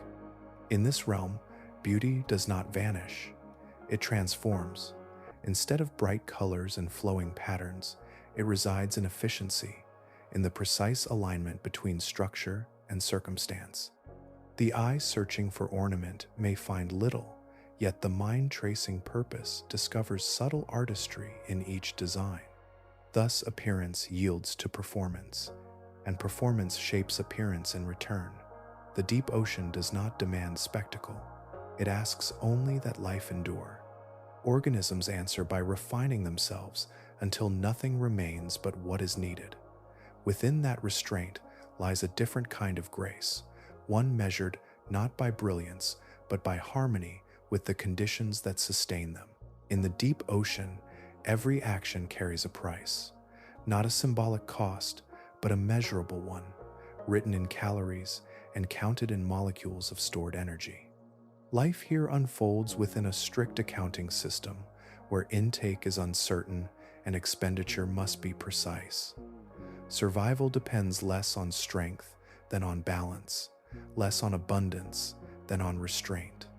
Energy arrives slowly, often in fragments, sometimes not at all for long intervals. When nourishment is scarce, the body becomes a careful steward of what it holds. Metabolism slows, heart rates decline, and cellular processes proceed with deliberate pacing. Nothing accelerates without reason. Each contraction of muscle, each flick of a fin, draws upon reserves that may not be easily replaced. Muscle is particularly costly tissue. It demands constant maintenance, continuous oxygen, and steady fuel. In brighter waters, rapid swimmers invest heavily in thick musculature to chase prey or evade predators. Here, such investment rarely pays. The probability of frequent pursuit is low, and the return on explosive movement seldom justifies its expense. As a result, many deep-dwelling creatures possess lean bodies with reduced muscle mass, enough for controlled motion but little more. Movement itself becomes measured. Instead of continuous swimming, animals often drift or settle, allowing currents to assist their travel. When propulsion is necessary, it is executed in brief, efficient bursts. The body then returns to stillness, minimizing further cost. Over time, anatomy reflects this strategy. Fins may narrow, tails may shorten, and skeletal structures may lighten to reduce the energy required for support. Even internal organs adapt to this arithmetic.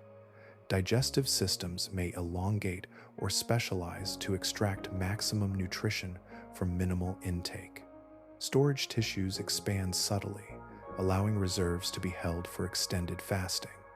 Enzymes operate effectively at low metabolic rates, ensuring that chemical reactions yield sufficient output without waste. Nothing is superfluous. Each structure must justify its presence in terms of energy return. Reproduction also follows this logic. Producing numerous offspring demands significant expenditure, so many species favor fewer, well-provisioned young. This approach conserves energy while increasing the likelihood that each offspring survives. Growth may proceed slowly, spreading its cost across years rather than concentrating it in a brief period of rapid development. The scarcity of calories shapes behavior as much as anatomy. Predators avoid unnecessary confrontation, prey minimize conspicuous motion, and interactions remain subdued. There is little display, little aggression, little extravagance. Instead, existence proceeds with quiet calculation. The ocean floor becomes a landscape of conservation, where life persists by aligning its demands with what the environment can reliably provide. Over evolutionary time, this consistent pressure refines bodies into efficient machines. Surfaces become smooth to reduce drag. Sensory systems sharpen to detect opportunity without extensive searching. Even coloration may fade, saving resources that would otherwise be devoted to pigment production. Each refinement reduces expenditure by a small margin, yet together, these adjustments form a powerful strategy. Energy in this realm is not merely fuel. It is constraint and architect, shaping the proportions of limbs, the density of tissue, the rhythm of life itself. Organisms that overspend rarely endure. Those that economize flourish quietly, their forms embodying the balance between intake and output. Thus, anatomy becomes an equation solved through patience. Every muscle fiber, every organ, every motion is weighed against what it costs and what it yields. In the deep sea, efficiency is not preference. It is necessity. Through disciplined conservation, life continues, sustained by careful use of every fragment of nourishment that arrives from above or rises from below. Beneath the shifting surfaces of wind and tide lies a quieter ledger, one that records not weather but carbon. Far below the reach of storms, the deep ocean gathers what drifts downward and keeps it, sometimes for centuries, sometimes for spans so long that continents shift before it returns. In this way, the abyss becomes a vault, storing fragments of life in darkness where change moves slowly. Organic carbon begins its descent in many forms, from microscopic cells to larger remains that settle through the water column. As these materials sink, some are consumed along the way, yet a portion continues to fall, eventually reaching the seafloor. There, in cold sediment and low oxygen conditions, decomposition slows dramatically. Microbial activity persists, but at a restrained pace, allowing carbon compounds to linger rather than cycle quickly back into the atmosphere. Layer upon layer accumulates over time. Fine particles settle gently, forming sedimentary blankets that trap carbon within their structure. Buried beneath subsequent deposits, these molecules may remain isolated from circulation for thousands or even millions of years. Pressure compacts the layers, reducing exchange with surrounding water and sealing the material in place. What once drifted freely through sunlit waters becomes part of a stable geological archive. This storage exerts a subtle influence on global climate. Carbon dioxide in the atmosphere dissolves into surface waters and enters biological pathways. When organisms die and sink, a fraction of that carbon is effectively removed from rapid exchange. The deep ocean thus acts as a regulator, moderating concentrations that would otherwise accumulate more quickly in the air. Its vast volume provides capacity unmatched by any forest or soil system. Currents within the ocean also participate in this regulation. Dense waters formed in polar regions sink and travel slowly along the seafloor, carrying dissolved carbon with them. These currents move over centuries, redistributing material across basins before gradually returning toward the surface. The cycle is deliberate, operating on timescales far longer than human observation, yet essential to planetary balance. Sediments serve not only as storage but as record. By examining layers extracted from the seabed, scientists reconstruct past climates, tracing fluctuations in carbon content and linking them to ancient temperatures. Each stratum preserves chemical signatures of its era, offering insight into how Earth has responded to changes before. The deep sea therefore holds both material and memory, guarding evidence of previous equilibria. Disturbance of this vault can release what has long been contained. Trawling, mining, or warming currents may resuspend sediments, reintroducing carbon to active cycles. Such processes remind us that stability is not absolute. The storage depends upon conditions that have remained consistent for ages, including low temperature and limited mixing. When these conditions shift, the balance may adjust. Yet, in its natural state, the deep ocean performs this custodial role with quiet efficiency.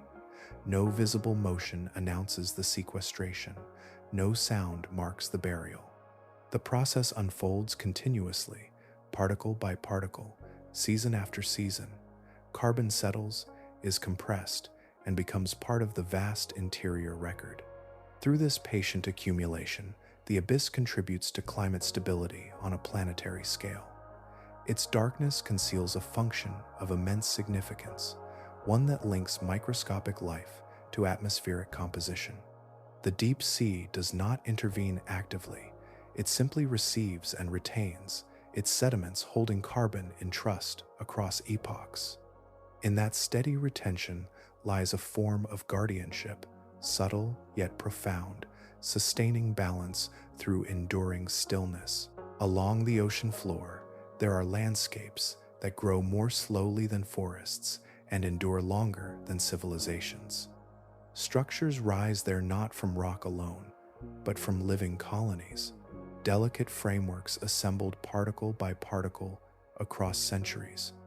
Some deep-sea corals form branching towers that expand less than a millimeter each year, their pale skeletons recording time in rings so fine they resemble lines drawn by breath. These reefs do not resemble their shallow water counterparts in color or brightness. They exist in stillness, composed of calcium carbonate and fragile tissue, extending outward with patient persistence. Fish shelter among their branches, crustaceans traverse their surfaces, and countless smaller organisms inhabit the spaces between. The entire community depends upon the stability of this architecture, each species linked to the structure that supports it. Because growth proceeds so gradually, disturbance carries unusual consequence.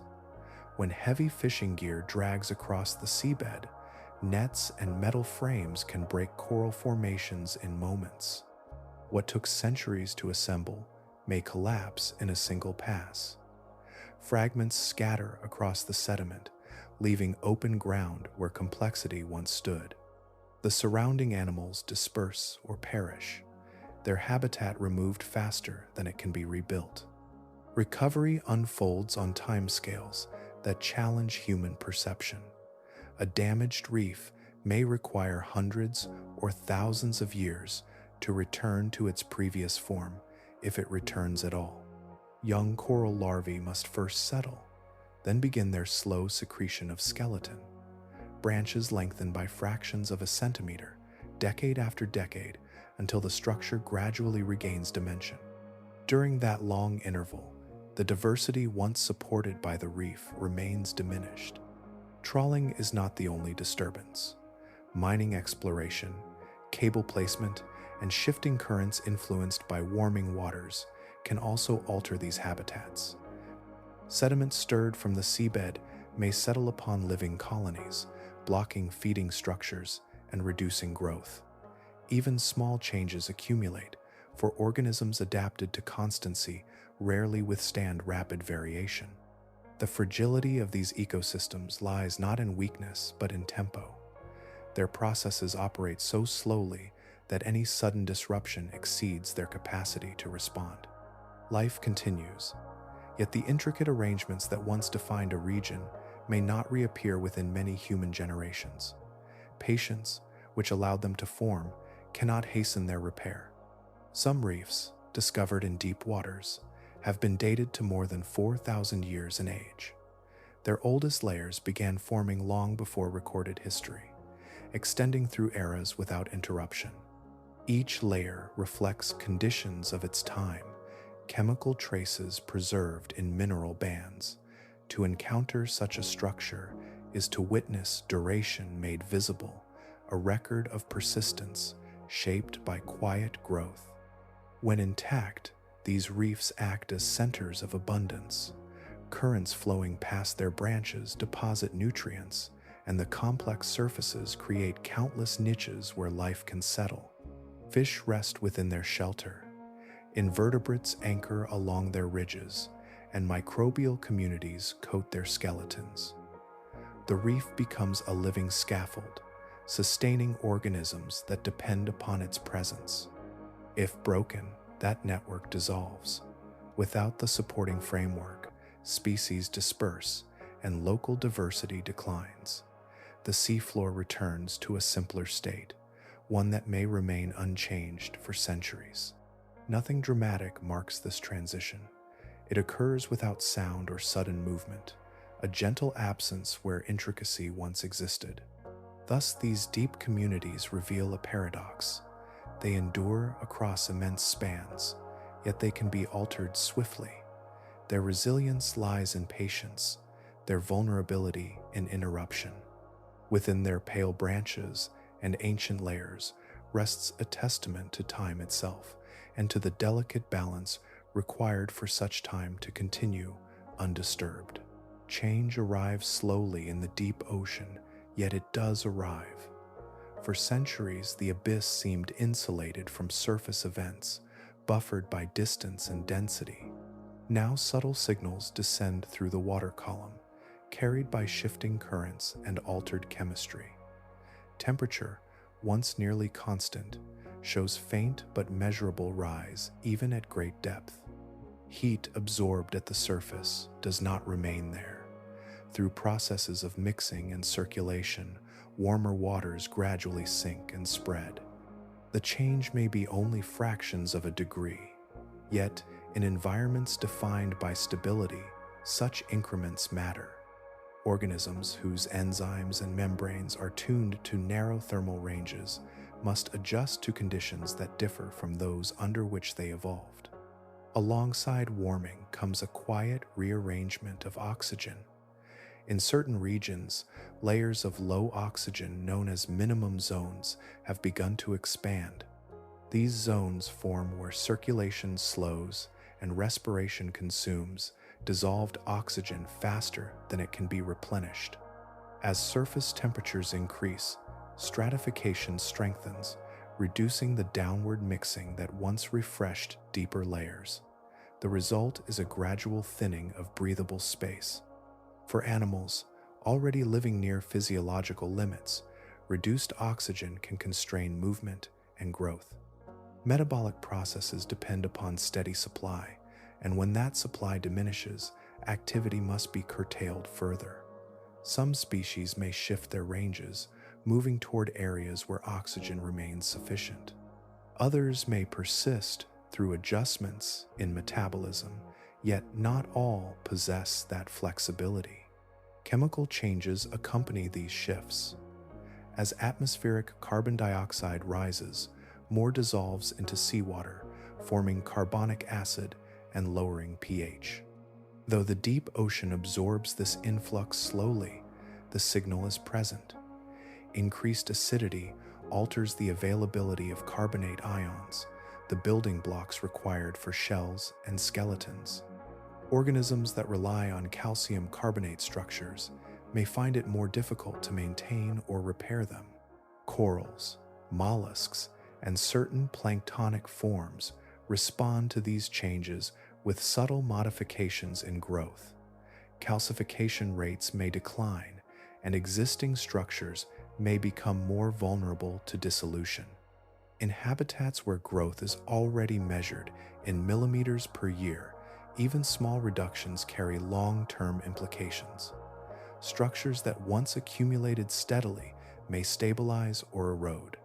Currents themselves can shift under changing climate patterns, altering the distribution of nutrients and larvae. Pathways that once connected distant basins may weaken or intensify, influencing gene flow and community composition. Such adjustments unfold gradually, often unnoticed without careful measurement, yet they reshape the context within which deep sea life persists. None of these transformations occur with sudden spectacle. They proceed incrementally, layered upon one another. Temperature inches upward, oxygen zones extend, acidity shifts by small degrees. Each alteration interacts with the others, forming a complex web of influence that touches even the most remote trenches. The deep ocean has long been characterized by constancy, a realm where conditions remain stable across immense spans.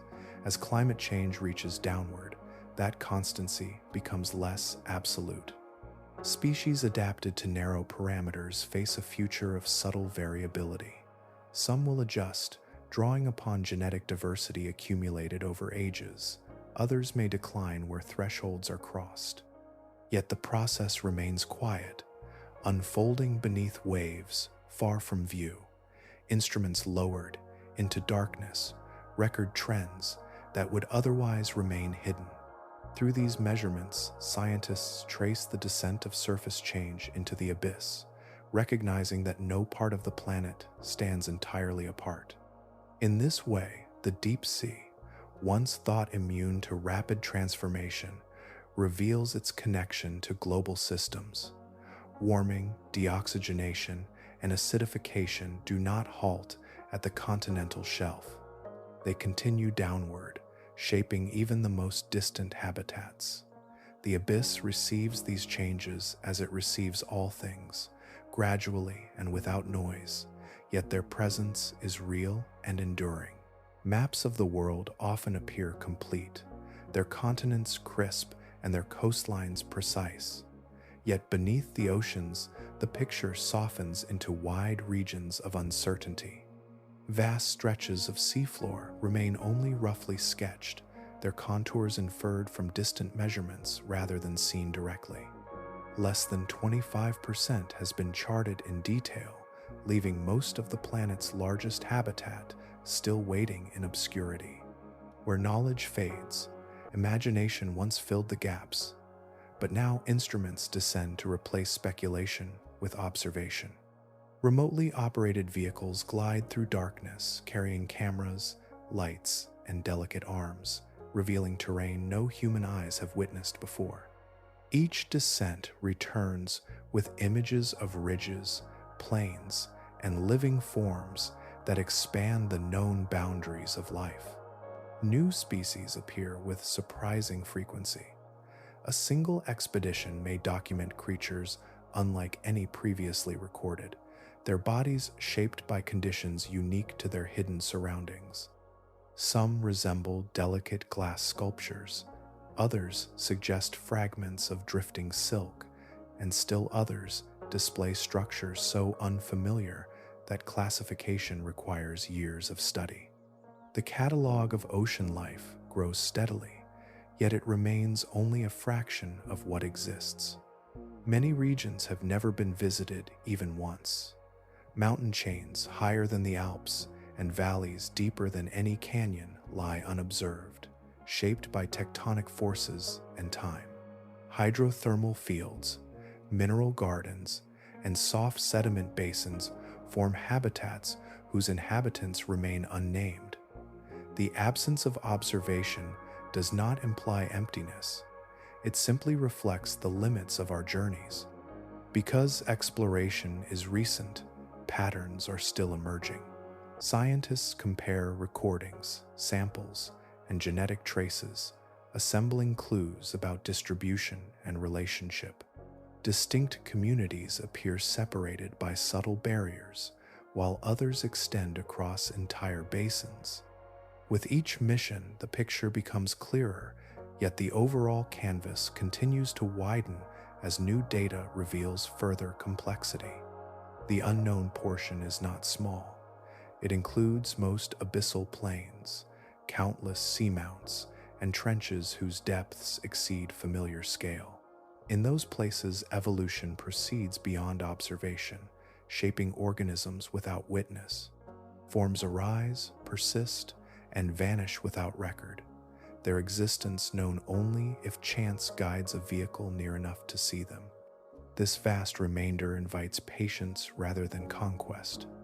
Exploration advances gradually, vessel by vessel, survey by survey. The seafloor releases its details sparingly, as though accustomed to secrecy. What has been revealed already suggests abundance beyond expectation. An intricate biosphere, woven through terrain, still untraced. Most of it rests undisturbed, continuing its quiet cycles regardless of observation. So the map of Earth remains unfinished, its largest province only partially known. The unseen stretches below hold more than empty space. They contain histories, lineages, and adaptations waiting in darkness, present whether or not they are charted. Knowledge approaches slowly, light descending meter by meter, while the greater part of the ocean keeps its distance and its mysteries. Researchers continue to return, lowering sensors into waters that have never reflected artificial light. The instruments hum softly, recording temperature, salinity, and pressure, translating the language of depth into numbers that can be studied above. Samples rise, sealed in chambers, carrying sediments and organisms that widen understanding.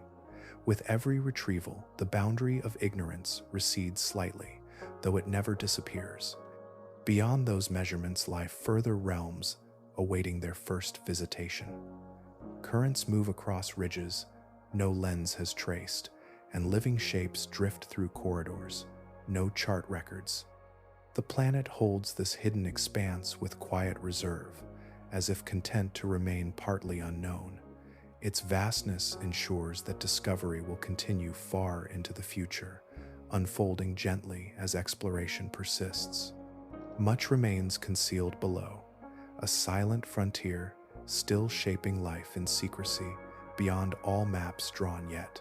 Long before any expedition reached the ocean's depths, the human mind had already formed expectations about how living beings should appear. Faces are anticipated to be balanced, movements predictable, proportions familiar. These preferences arise from a lifetime of recognizing patterns among land animals, plants, and other people. When a form diverges from those expectations, perception hesitates, searching for reference points that are not there. Deep-sea organisms often depart from such familiar geometry. Limbs may extend at unusual angles, bodies may taper without symmetry, and sensory structures may rest in positions that seem irregular. These designs are not random. They are precise responses to conditions far removed from sunlight and open air. Yet to a viewer accustomed to terrestrial shapes, the unfamiliar arrangement can seem unsettling, not because it is threatening, but because it resists easy interpretation. The human brain is skilled at categorizing what it sees. It compares new images with stored memories, assigning them to known groups whenever possible. When a creature's outline does not match any existing category, the mind labels it as strange. This reaction occurs quickly, before reflection has time to replace instinct. What lacks resemblance to the familiar may be perceived as otherworldly, even when it belongs entirely to Earth. Darkness also influences perception. Vision evolved in illuminated environments where edges are clear and colors distinct. In dim conditions, details soften and contrasts fade, making shapes harder to interpret. When images of deep ocean life are viewed, often captured in limited light, contours can appear exaggerated or distorted. Shadows deepen hollows, reflective surfaces gleam unexpectedly, and proportions seem unusual. These visual effects enhance the sense of difference. Cultural imagination adds another layer. Stories and art have long portrayed unknown beings as exaggerated or fantastical, associating the unfamiliar with mystery. When people encounter real animals that resemble those imagined forms, the association feels immediate. The mind links the observed creature with earlier images stored through experience, reinforcing the impression that it belongs to a realm beyond ordinary life. Symmetry plays a quiet role as well. Many surface animals display balanced features, a pattern the brain finds pleasing and easy to process. When a body plan departs from this arrangement, attention lingers. Asymmetrical mouths, uneven fins, or offset eyes challenge the expectation of balance. The result is not danger but novelty, though the sensation may be interpreted as unease simply because it is rare. Language shapes perception too. Words such as strange or monstrous carry emotional weight, and once applied, they influence how an organism is regarded. A label can transform curiosity into apprehension, even if the creature itself behaves gently within its environment. The description becomes part of the experience, coloring observation before understanding develops. With familiarity, these impressions often soften. Scientists who study deep-sea species regularly describe them with precision and appreciation, noting the elegance of their adaptations rather than their difference. Repeated observation replaces surprise with recognition, and what once seemed unusual becomes simply another expression of life's diversity. Thus, the appearance of alienness does not originate in the animals alone. It arises from the meeting between their forms and human expectation. Bodies shaped by distant conditions encounter minds shaped by sunlight and land. The contrast creates a moment of astonishment, a pause in recognition before comprehension settles in. In time, that pause can become something quieter. The unfamiliar lines resolve into purposeful structure, and the sense of otherness gives way to understanding. What first seemed foreign reveals itself as part of the same living continuum, shaped by different circumstances, yet governed by the same patient principles that guide all life on Earth. Far from the pull of shorelines and cities, the deep ocean resembles a separate realm, one that invites comparison not with distant continents, but with distant planets. Its vastness, remoteness, and silence evoke qualities often associated with outer space. Though water surrounds it rather than vacuum, the parallels emerge through conditions that shape life in similarly demanding ways. Pressure defines both domains, though in opposite directions. In space, absence presses outward, requiring vessels and bodies to contain themselves against expansion. In the deep ocean, immense weight presses inward, demanding structures that resist compression. In each setting, survival depends on maintaining integrity against forces that would otherwise disrupt form. Materials must be resilient, boundaries must hold, and internal chemistry must remain stable despite extremes. Energy is limited in both places. Sunlight does not freely sustain activity in distant space, or in the far reaches beneath the sea. Organisms must rely on sparse resources, whether drawn from chemical reactions, drifting particles, or stored reserves. Metabolic strategies favor conservation, and growth proceeds slowly. Life adjusts its tempo to match what the environment can supply, unfolding at a pace governed by scarcity. Isolation also links these realms. Vast distances separate habitats, restricting movement and exchange. A colony of organisms on one undersea ridge may remain apart from another, just as microbial communities on distant planets would remain distinct. Communication is rare, migration uncertain, and each population develops according to its own circumstances. Separation encourages diversity, allowing unique forms to arise independently. Because of these similarities, scientists often study deep ocean environments as analogs for extraterrestrial settings.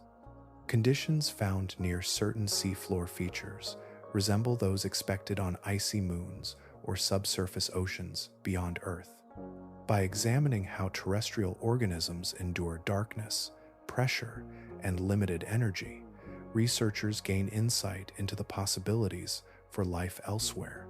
Observations made in Earth's depths inform theories about habitats that have never been visited. Technologies used to explore both realms share a common philosophy. Instruments must operate remotely, withstand extreme conditions, and transmit information across great distances. Vehicles designed for ocean descent resemble spacecraft in their reliance on sensors, cameras, and protective housings. Each journey requires careful planning and precise engineering, for repair is difficult once the mission begins. The comparison extends even to perception. Just as images from distant planets can appear unfamiliar, recordings from deep waters often reveal forms that seem unearthly. Yet both belong to the same universe, shaped by physical laws that apply everywhere. What appears unusual simply reflects adaptation to environments rarely encountered by human senses.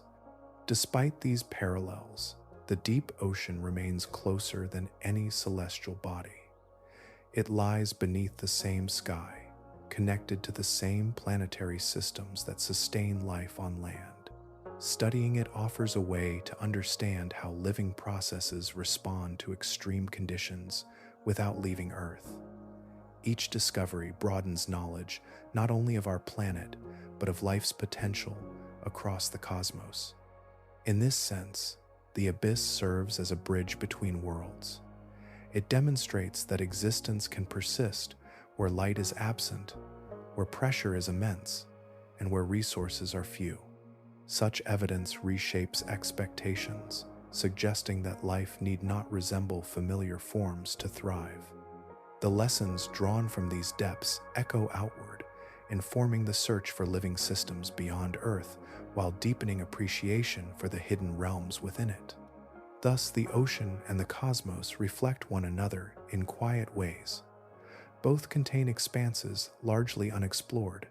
Both challenge exploration, and both reveal that life can adapt to circumstances once thought inhospitable. In contemplating the deep sea, one glimpses not only Earth's hidden regions, but also possibilities that extend far beyond its horizon. In certain corners of Earth, evolution proceeds according to conditions so steady and severe that its outcomes appear almost mathematical. In the deep ocean, where illumination never reaches and temperatures hover near freezing, life changes under rules unlike those that guide surface ecosystems. Here, natural selection works quietly, refining organisms through pressures that remain constant across ages. Without light, visual signals vanish from the list of useful traits. Genes that once contributed to coloration or patterning may persist for a time, then gradually lose influence as generations pass. In their place, other genetic instructions gain prominence, those that improve sensing through touch or chemical detection, or that strengthen tissues against compression. The genome becomes a record of priorities set not by appearance, but by survival within a stable darkness. At great depth, pressure presses upon every molecule. Proteins, the microscopic machines that carry out cellular work, must maintain their shapes despite this force. In many deep-dwelling species, these molecules possess subtle structural differences from those of relatives living nearer the surface. Their folds are stabilized by altered chemical bonds and modified sequences of amino acids, allowing them to function without distortion. Even small adjustments at this scale can determine whether a cell continues to operate or ceases entirely. Cold exerts its own influence. Chemical reactions slow as temperature declines, and membranes that enclose cells risk becoming rigid. Through adaptation, many organisms adjust the composition of their lipids, incorporating molecules that remain flexible at low temperatures. This flexibility preserves the fluidity required for transport of nutrients and signals. Enzymes also evolve forms that catalyze reactions efficiently despite the chill, ensuring metabolism continues at a pace sufficient for life. Such changes arise gradually through mutation and selection. A slight alteration in a gene may produce a protein that performs marginally better under pressure or cold. Individuals carrying that variation gain a small advantage, surviving and reproducing more successfully. Over long spans, these minor differences accumulate, shaping populations whose biochemistry is precisely suited to their environment. Evolution in this setting resembles a patient sculptor, refining details rather than reshaping entire forms at once. Isolation strengthens this process. When populations remain separated for long intervals, their genetic paths diverge, each lineage exploring its own solutions to the same physical challenges. One species may develop enzymes optimized for extreme pressure, while another emphasizes membrane stability or energy efficiency. The diversity that results reflects many independent experiments conducted over geological time. Because conditions change little, adaptations that prove effective may persist with minimal alteration. Some deep-sea lineages show remarkable continuity, their fundamental designs enduring across millions of years. Stability does not halt evolution, yet it favors refinements that maintain success rather than transformations that risk it. In such settings, persistence itself becomes evidence of adaptation. The absence of light, the presence of crushing weight, and the constancy of cold together form a set of rules that shape life from the molecular level upward. Every gene, protein, and cell participates in this quiet negotiation with environment. The outcome is a community of organisms whose biology reflects not chance alone, but sustained adjustment to exacting circumstances. Thus, evolution continues in the depths with calm determination. It does not hurry, and it does not pause. Through countless generations, it aligns living chemistry with surrounding conditions, producing forms that embody equilibrium. In that ongoing process, the deep ocean reveals how life can endure when guided by forces that remain unwavering, shaping existence through patience, precision, and time. The word monster was never born in the ocean. It rose from stories told around firelight, shaped by imagination and shadow. Yet when images from the deep reach the surface, that word often follows them. Elongated jaws, pale skin, unfamiliar proportions, these features seem to invite a label forged in myth rather than biology. In truth, evolution does not compose characters. It does not design heroes or villains, nor does it assign moral weight to anatomy. It operates through variation and consequence, refining traits that allow persistence. What endures is what functions. What fails disappears without drama. The result may appear startling to eyes accustomed to gentler forms, yet the process itself is indifferent to appearance. A mouth lined with long teeth is not an emblem of menace. It is a response to infrequent opportunity. When encounters with prey are rare, capture must be decisive. Teeth that curve inward prevent escape. Jaws that hinge wide secure a meal that may sustain an organism for weeks. The structure seems exaggerated only when separated from the context that shaped it. Large eyes, reflective surfaces, expandable stomachs, transparent tissues, each trait emerges from constraint rather than cruelty. In darkness, sensitivity matters. In scarcity, storage matters. In pressure, flexibility matters. The deep sea imposes rules, and life answers them with efficiency. To call such responses monstrous is to overlook the quiet logic beneath them. Human perception plays its part. Faces that resemble our own evoke familiarity and comfort. Bodies that diverge from that pattern seem distant. We project emotion onto structure, reading intention into bone and muscle. A wide gape suggests aggression, though it may simply reflect feeding strategy. A rigid spine suggests hostility, though it may be an adaptation for stability in currents unseen. Stories have long equated the unknown with danger. Darkness in narrative often conceals threat, and shapes emerging from shadow carry inherited associations. When creatures from unlit waters are illuminated by artificial beams, they appear to step from that narrative tradition. The mind reaches for the language it knows, and monster is readily available. Yet survival leaves little room for spectacle. Energy is limited, conditions exacting. Extravagance without purpose fades quickly in such an environment. Every fin, spine, and filament must justify its existence through contribution to persistence.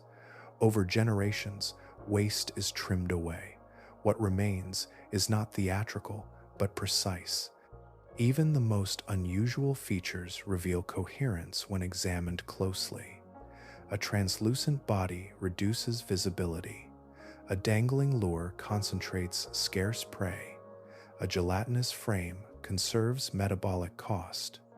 These solutions may appear strange from afar, yet they represent continuity with the same evolutionary principles that shaped forests and fields above. Reconsidering the word monster invites a shift in perspective. Instead of asking whether a creature appears frightening, one might observe how elegantly it fits its world. Form aligns with function, and function aligns with survival. The deep ocean does not host villains. It hosts organisms meeting circumstance with adaptation. When the initial surprise settles, what remains is pattern rather than peril. The exaggerated jaw becomes a mechanism. The luminous organ becomes a signal. The unfamiliar outline becomes a map of constraints, translated into anatomy. Through this lens, terror dissolves into understanding. Thus, the language changes quietly. Where once a silhouette might have been called monstrous, it may now be described as specialized. Where once a face seemed alien, it becomes an expression of evolutionary history.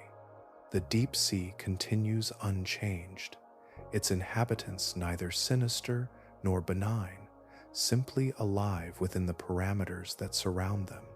In that recognition, the word monster loses its edge and gives way to something steadier, a recognition that survival, not storytelling, shapes the forms that dwell below. Night on the surface often feels like an ending, a soft closing of movement and sound, yet far below that dim horizon, another rhythm continues without pause. The deep ocean does not recognize hours or calendars. It moves according to gradients, currents, and forces that remain steady whether anyone watches or not. Its vast interior persists in quiet continuity, shaping life through laws older than memory. Violence is not its defining character.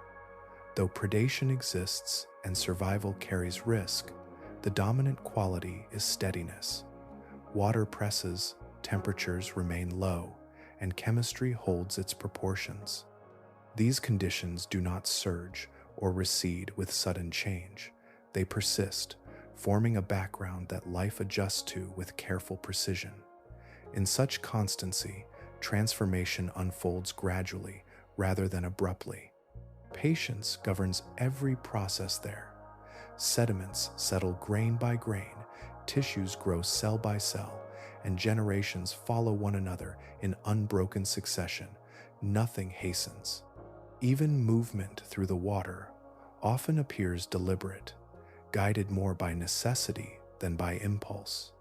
Time in this realm stretches, allowing adaptations to accumulate so subtly that no single moment reveals them. Physics provides the framework. Pressure increases with depth, density shapes buoyancy, and temperature influences chemistry. These principles act without intention, yet their influence is absolute. Organisms do not resist them so much as align with them, adjusting structure and function until equilibrium is reached. The forms that result are not imposed by, but shaped by constraint, molded as surely as stone is shaped by gravity. Within that framework, life continues its slow refinement. Cells divide, genes vary, and traits pass forward, each generation carrying slight differences from the last. Most changes are small, nearly imperceptible, yet over long intervals they gather into visible transformation. The deep ocean does not rush this process. It allows it to proceed at the pace required for stability. Consistency offers a kind of guidance. Because conditions fluctuate little, successful adaptations remain useful for long periods. Structures that function well today may function equally well centuries later. This continuity favors endurance rather than novelty, persistence rather than spectacle. Evolution here resembles a long conversation instead of a sudden proclamation. Even now, while continents rest in darkness and skies turn overhead, that conversation continues below. Currents slide along slopes, particles drift downward, and organisms carry out the quiet tasks of existence. None of this pauses. The deep sea does not sleep. It maintains its steady influence, shaping bodies and behaviors with the same calm authority it has always possessed. To consider this hidden realm is to glimpse a perspective measured not in moments but in durations. It reminds the observer that life can unfold without urgency, guided by principles that remain constant across eras. The absence of haste does not imply stillness. Subtle change proceeds ceaselessly, its effects revealed only to those who look across long spans. So the depths remain as they are, neither restless nor still, simply continuing. They follow their enduring rules, and within those rules, life adjusts, generation after generation. The shaping does not end. It is occurring now, as it has before, and as it will long after present nights have passed into memory.